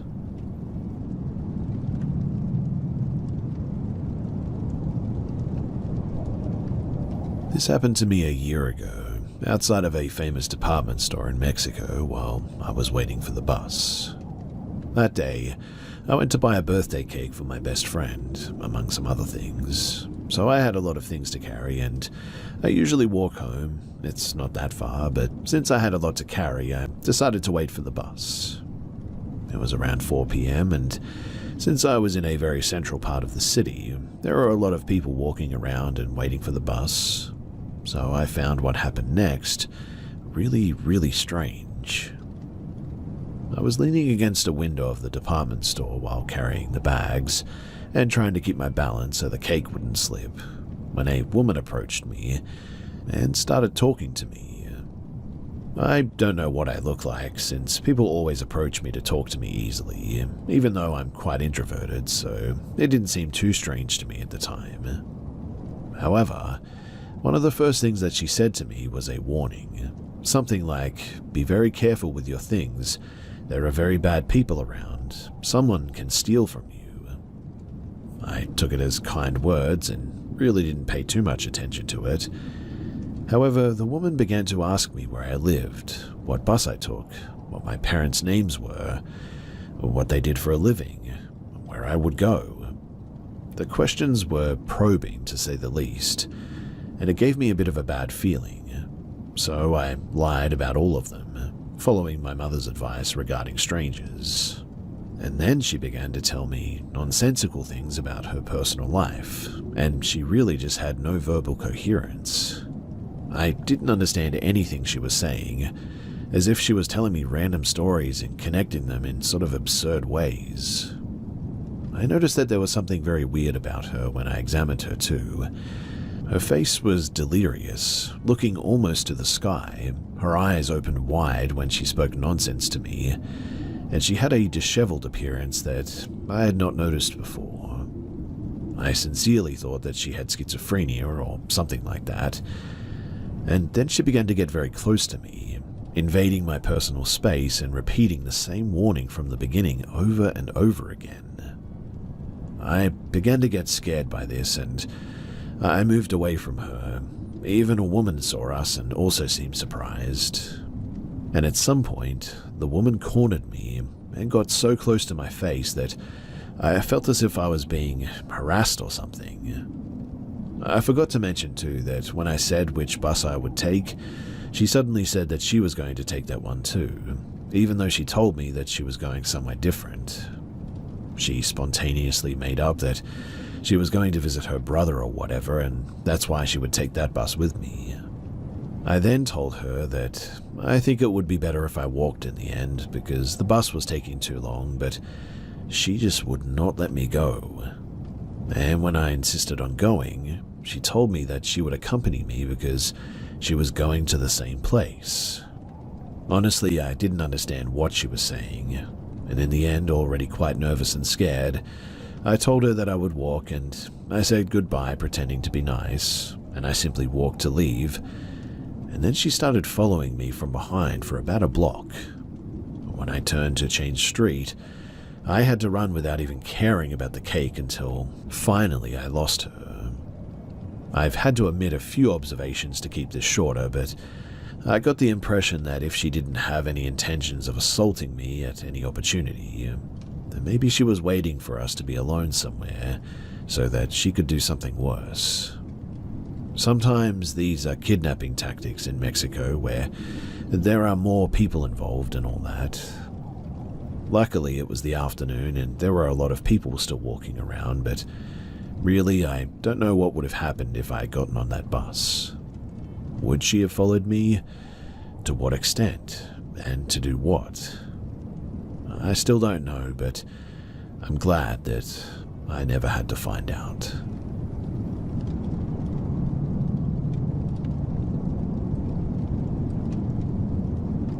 Years ago, when I was 11 and living in Hawaii, I had an intense feeling of dread all of a sudden. Just absolute dread hanging over me. I believe it started Friday and kept building till Thursday. Then next Friday it comes again. I go to school and strangely I don't feel it at all, but the second that I get home, there it is, and it's worse than before. I knew too that somebody was going to die that day. I absolutely knew it was going to happen to somebody in my family. I spent all day in the living room watching everybody like a hawk as well. I didn't feel it directed towards anyone until later that night, once it got dark. It had been building and building, and I felt like I was going to explode. Then my mother walks by me and grabs her keys and says that she's going somewhere. I didn't really listen. The blood in my ears was too loud, and all I could see was the keys in her hand and her mouth moving but no words. And I knew then that it was her. If I let her go in that car, I knew that I would never see her alive again. And I flipped out. I had an absolute freak out. I threw myself at her feet and grabbed onto her legs and started begging and screaming for her to stay home. Just begging and pleading for her not to leave. I was absolutely hysterical as well, and I just couldn't control my emotions at all, switching between gut-wrenching cries, pleading, and attempting to grab the keys from her hand. At some point, I started saying, "I don't want you to die," over and over again. "If you leave, you're going to die." She was so startled and scared by my behavior that she sat on the couch next to me and held me and put on the news for ambient noise. I had successfully gotten her not to leave the house. This probably happened around late 8 o'clock, but distraught 11-year-olds do not check the time, nor care to. It's now roughly 9-something, and my mum decides to switch channels to a different news channel. The story being told was kind of inappropriate. But by that time, I had kind of calmed down a little bit, but was still sniffling. The feeling of dread had died, but a weirder, more undescribable feeling had replaced it. Kind of like anticipation, but with a negative spin, but definitely not dread anymore. The news channel that she chose was describing and showing helicopter footage of a 13-car pileup on the main road that connects to the road leading to our neighborhood. And it had happened around the time she would have left, and they were still covering it. There were only a few survivors. Almost everyone had died, and the survivors were severely injured, and they weren't sure that they would even make it. The pileup happened on the road that she definitely would have taken. We both sat riveted to the TV, watching them interview the bystanders who had witnessed everything, and the people who had barely avoided the crash. They were shaken, terrified, and crying. They interviewed a man that had tried to save people from the crash, and he was covered in blood and describing the bodies and talking about how he couldn't save anyone. He was beyond shaken, and his body was jittery from the adrenaline and fear. Me and my mother, we just sat in silence. My little siblings were there too. They had come out when they had heard the screaming, but I don't really remember them doing much, so they aren't very relevant to the story. What happened afterward is a little bit of a blur for me because the sheer relief or devastation that I felt was awful. My mum lived, obviously, but all of those other people had died, and it really felt rotten. I hugged my mum and thanked her for not leaving. She said that she was glad that she didn't leave too, but didn't really speak much, and honestly, I can't blame her. I mean, what's there to say? Me and my mum slept in the same bed that night, and I still couldn't let her go. I needed to know that she would be okay and would still be alive in the morning. She didn't ask me how I knew, but made an offhanded comment about me being psychic the next day. I guess I forgot all about this, but I remembered it all today and have been feeling all sorts of things ever since then. I confirmed everything with my mum as well, and she says that it was the weirdest experience of her life. I still feel kind of crazy. I mean, my brain forgot about all this, but my body remembers the strain of the dread that I was under. I'm feeling the physical effects of it at this very moment, in fact. Almost like PTSD-like symptoms.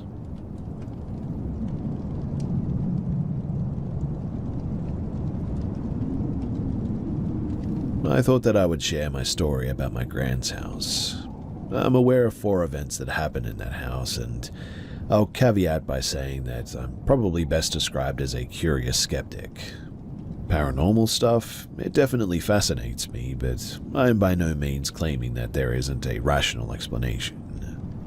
So, I'll get the first incident out of the way. It probably happened first to my knowledge anyway. My granddad died roughly 10 months before I was born. My cousin is the youngest in the family to have met him, and she claims that when she was staying at my grand's house one night after he had died, she woke up and he was allegedly standing at the end of the bed watching her. I say, get it out of the way, because that's literally all I know, and frankly my cousin is terrible and she lies, so who knows.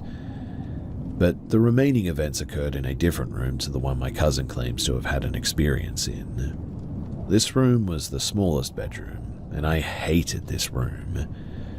For as long as I can recall, I hated how it made me feel, and I used to always say that it was haunted, even before I had any experiences that I couldn't quite explain. But one of the weird feelings came from behind the door where there was a narrow recess in the wall. It was maybe 15 inches across, and my gran used it to store loose odds and ends, like rolls of wrapping paper and such. But for some reason, I always felt like something was watching me out of that little gap in the wall. One time, I was probably 5 years old. I was staying the night at my grand's place and had to sleep in that room. Despite every effort to make the room friendly by putting up Barney wallpaper, for non-UK or perhaps younger UK readers, this was not Barney the dinosaur, but a cartoon from the late 80s, early 90s, about an old English sheepdog. But I still hated that room. I got told that it was time for bed, and so I made my way up the stairs. At the top, the stairs turned to the right into a short landing, and I had to come back on myself to get to the room at the end, but as I turned, I froze. On the white wooden door in front of me, I could see a face with horns looking back at me. The only way that I can describe it, though, was that it was almost like seeing it in my mind's eye rather than a physical mark, but I would swear to you that it was right in front of me, looking at me from the door. Now, it could have well been a product of a child's vivid imagination, but it sufficiently freaked me out enough to make me cry with fear and panic. I quickly ran back downstairs to get an adult, and said that there was a face on the door. When I was brought back upstairs, though, it was gone. The third incident happened when I was about 13. My gran was the only one in the family who had Sky TV, so I would regularly go and visit so that I could watch wrestling on TV. On this particular day, I was downstairs watching and my gran was upstairs. Usually she was just sewing when she was upstairs. She had one of those old Singer sewing machines, a big cast iron unit with a solid wooden frame. My gran was like 4'9" as well, a tiny woman, with her healthiest years definitely behind her. But anyway, I was downstairs watching The Rock do his thing and I heard a terrific bang from upstairs.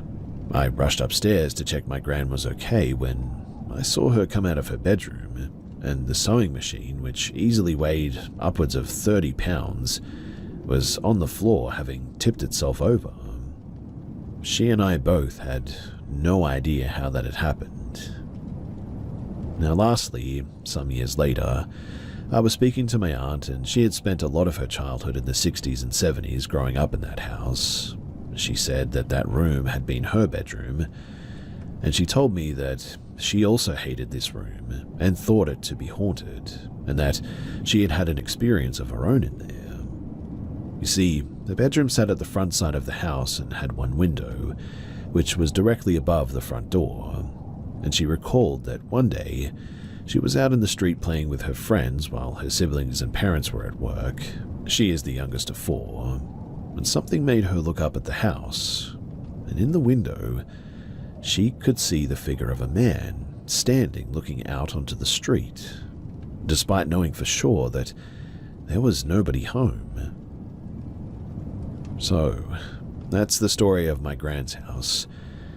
Unfortunately, we have no ties to the house anymore as she moved out in around 2010 and she died in 2012.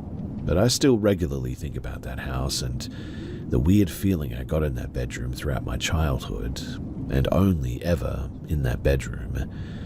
Not the rest of the house, only there.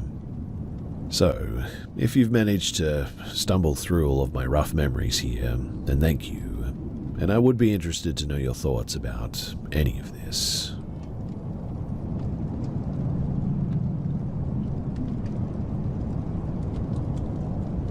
So my husband and I stayed up pretty late the other night, binging a show. We finally decided to head to bed. I went upstairs, closed the bedroom door and turned the fan on, then laid my head down while he headed to the kitchen to fill up his water bottle. And the second that I laid my head down, I heard what can only be described as a demonic, something out of a horror movie, scream coming from downstairs. I was frozen in fear for a moment, then decided to text my husband and ask if he heard it too. He immediately texted me at the same time to confirm that he had heard it, and as soon as he did, he bolted to the living room to check on our 2-year-old daughter, as she had fallen asleep on the couch, to find her passed out, mouth open and snoring. So we know that it couldn't have come from her. Not that she could make that kind of a sound to begin with, but we were just trying to make sense of it. But it did come from our living room, that much was clear. I sort of feel actually insane explaining it because it felt like something that only happens in horror movies. I mean, I've never experienced this before. We live in the city and it was negative 35 that night, so we definitely had all of our windows shut. The sound didn't come from outside, in other words. We ruled out any animal noises as we don't have a ton of foxes in the areas, and let alone in the city. Our home is 114 years old, and right across the back alley from a funeral home, selling point for us, and when we first moved in, our neighbors and a few others had stated that the house was haunted, but in the past 2 years that we've lived here, we've never experienced anything terrifying. I mean, the odd shadow figure in our peripherals, sounds that could be easily chalked up to our cats. Sleep paralysis has frequented me more often, but as for paranormal activity, I wouldn't confirm our house is necessarily haunted. It hasn't happened since. We're both extremely confused and honestly slightly terrified as well. I did smudge our home heavily the next morning, windows open and let out the stagnant energy. But does anyone have any ideas of what this could have possibly been, if not a terrifying paranormal event?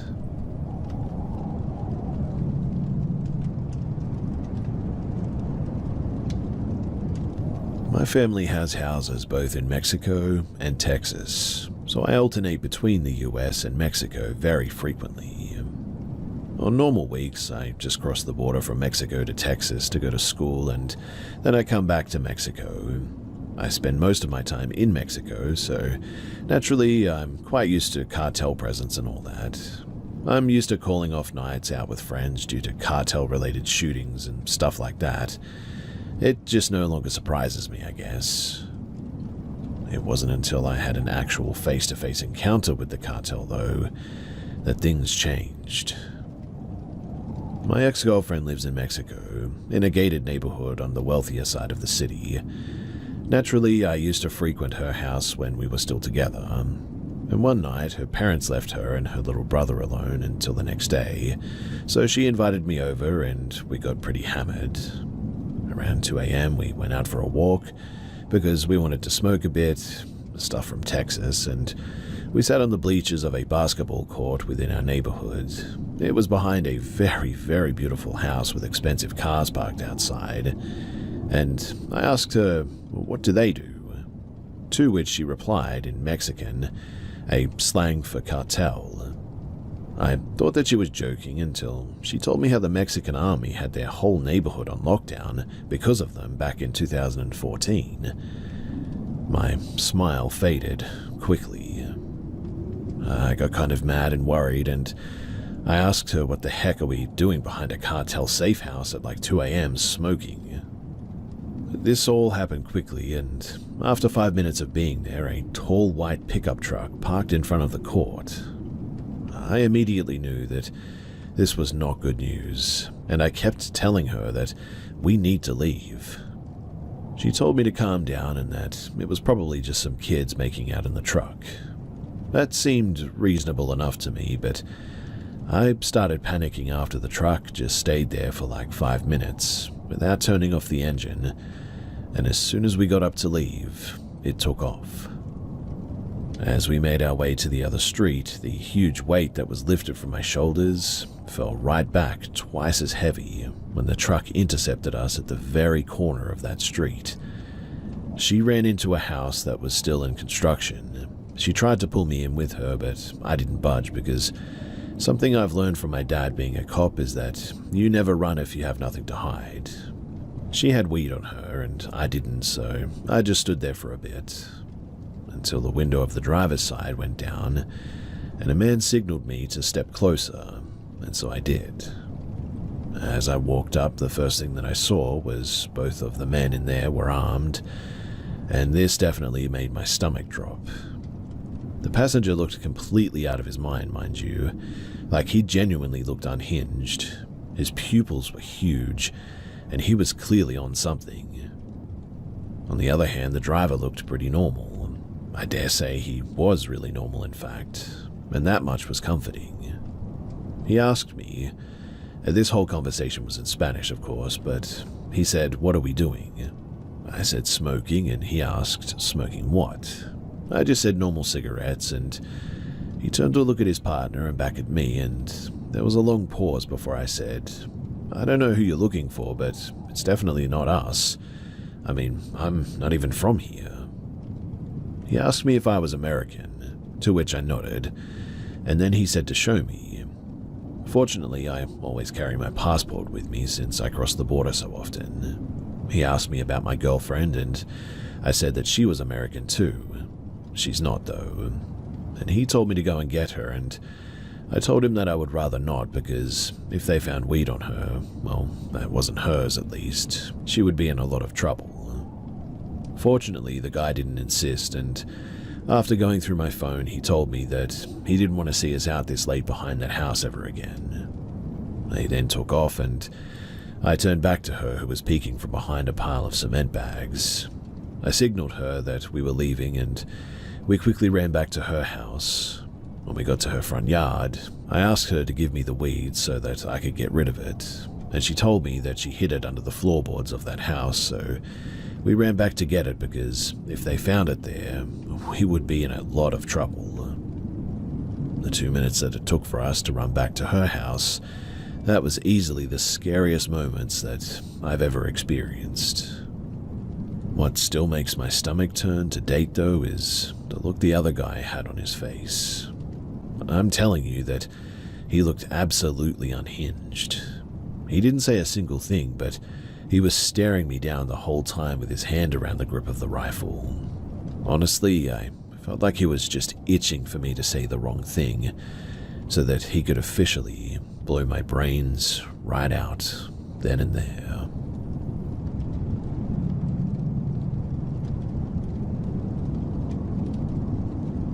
Shortly after moving into our home, we started experiencing paranormal activities, I guess you could call it.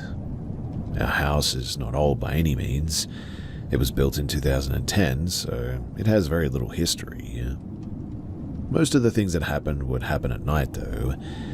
Things like voices and really hard slams against the walls. I'm not talking about the house settling. I mean, it would sound like a football player hit the walls at full force. On 2 separate occasions, we came out of our room in the morning and all of the pictures on the walls were now on the ground. Mind you, these are 4 pictures on different walls. Both my mother and friend spent the night on our couch once and said that someone was walking around the house all night waking them up, and they honestly thought that it was me. But I was in my own room all night and I have prosthetic legs, so it definitely wasn't me sleepwalking. Lights turn off and on for no reason, and lastly, the one that bothered me the most. My son was 5 years old and would often talk to an imaginary friend that he called the cowboy. These weren't one-sided conversations, mind you. I would listen in while he was in his room and he would pause to reply. There were normal breaks that you would have as if they were going back and forth. I once asked my son where the cowboy came from and he said he followed us from Arizona. My in-laws live in Phoenix, we live in California. We visit twice a year normally. I befriended my neighbor who is an old lady that happens to write metaphysical books for a living. I helped her with some chores mowing her lawn and stuff like that, and after finding this out, I jokingly told her about our situation, and she said that she would take care of it. Weirdly too, we stopped having problems after that. My son said the cowboy came to him and allegedly told him goodbye.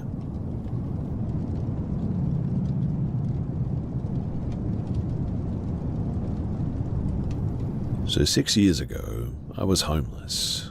It was just me and my cat in the woods. I used to live in this wooded area that over the years had a lot of suicides via jumping off of cliffs that led to the ocean, and a lot of OD or murders of homeless people even in the past. It's all craggy cliffs with a thicket of trees and high bushes. A lot of people like to hike through there. Now, I know it sounds like a horror movie setup, and you're absolutely right, but I don't scare easy, and I wanted privacy for me and my cat. So one night I woke up at around 3 in the morning, from what I would guess about maybe 100 feet away. I heard this really beautiful singing. I woke up from it. I mean, it was very strange in how faint it was, but it woke me up instantly. Then out of nowhere the singing stops. I'm in my tent with my knife drawn just to be sure, and it's 3 in the morning after all. Without hearing any footsteps, which would be impossible for my surroundings, I heard a woman's voice inches from my tent. She said, "Is he awake?" I vocally say, "What the heck?" and leap out of my tent with my knife. Took me about 5 seconds. I got out and there was no one there, not even a hint of anybody. I had my light on, wide awake, and there was nothing. Well, after a cigarette and standing out there for a few minutes, eventually I went back to bed. That was the only real spooky thing that has ever happened there. Some small things here and there, but never, ever before sunset, and anything like that.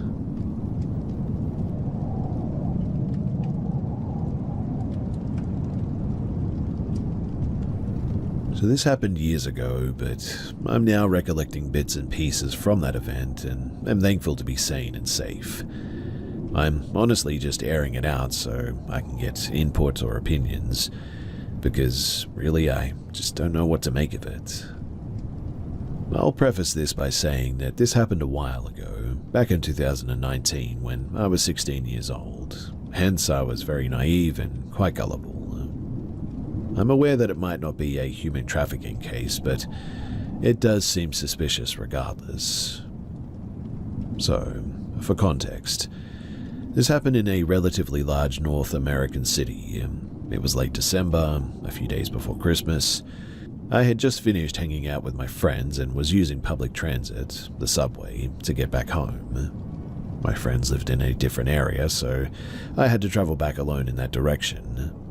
The subway wagons were mostly empty. It was already dark out.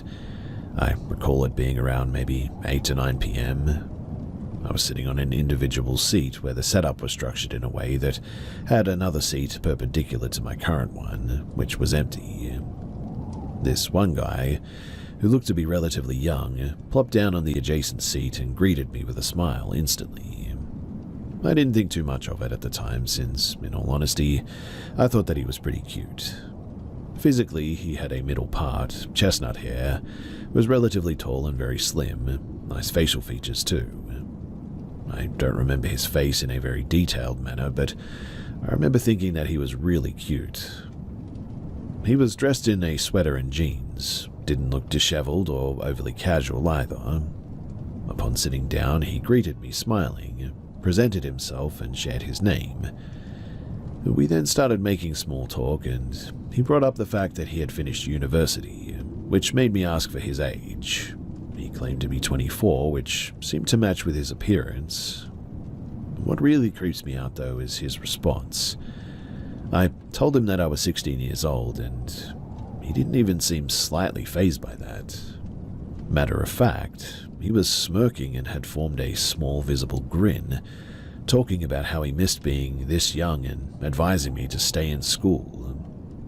He proceeded with asking me about what I was doing alone in the metro, my plans before that, and if I had any plans coming up in the next few hours, to which I stupidly answered no. He then started expressing how his friends had come up with this supposed dare where he had to bring a random girl over, a complete stranger, to their party or hangout by accosting them randomly, such as this very occasion.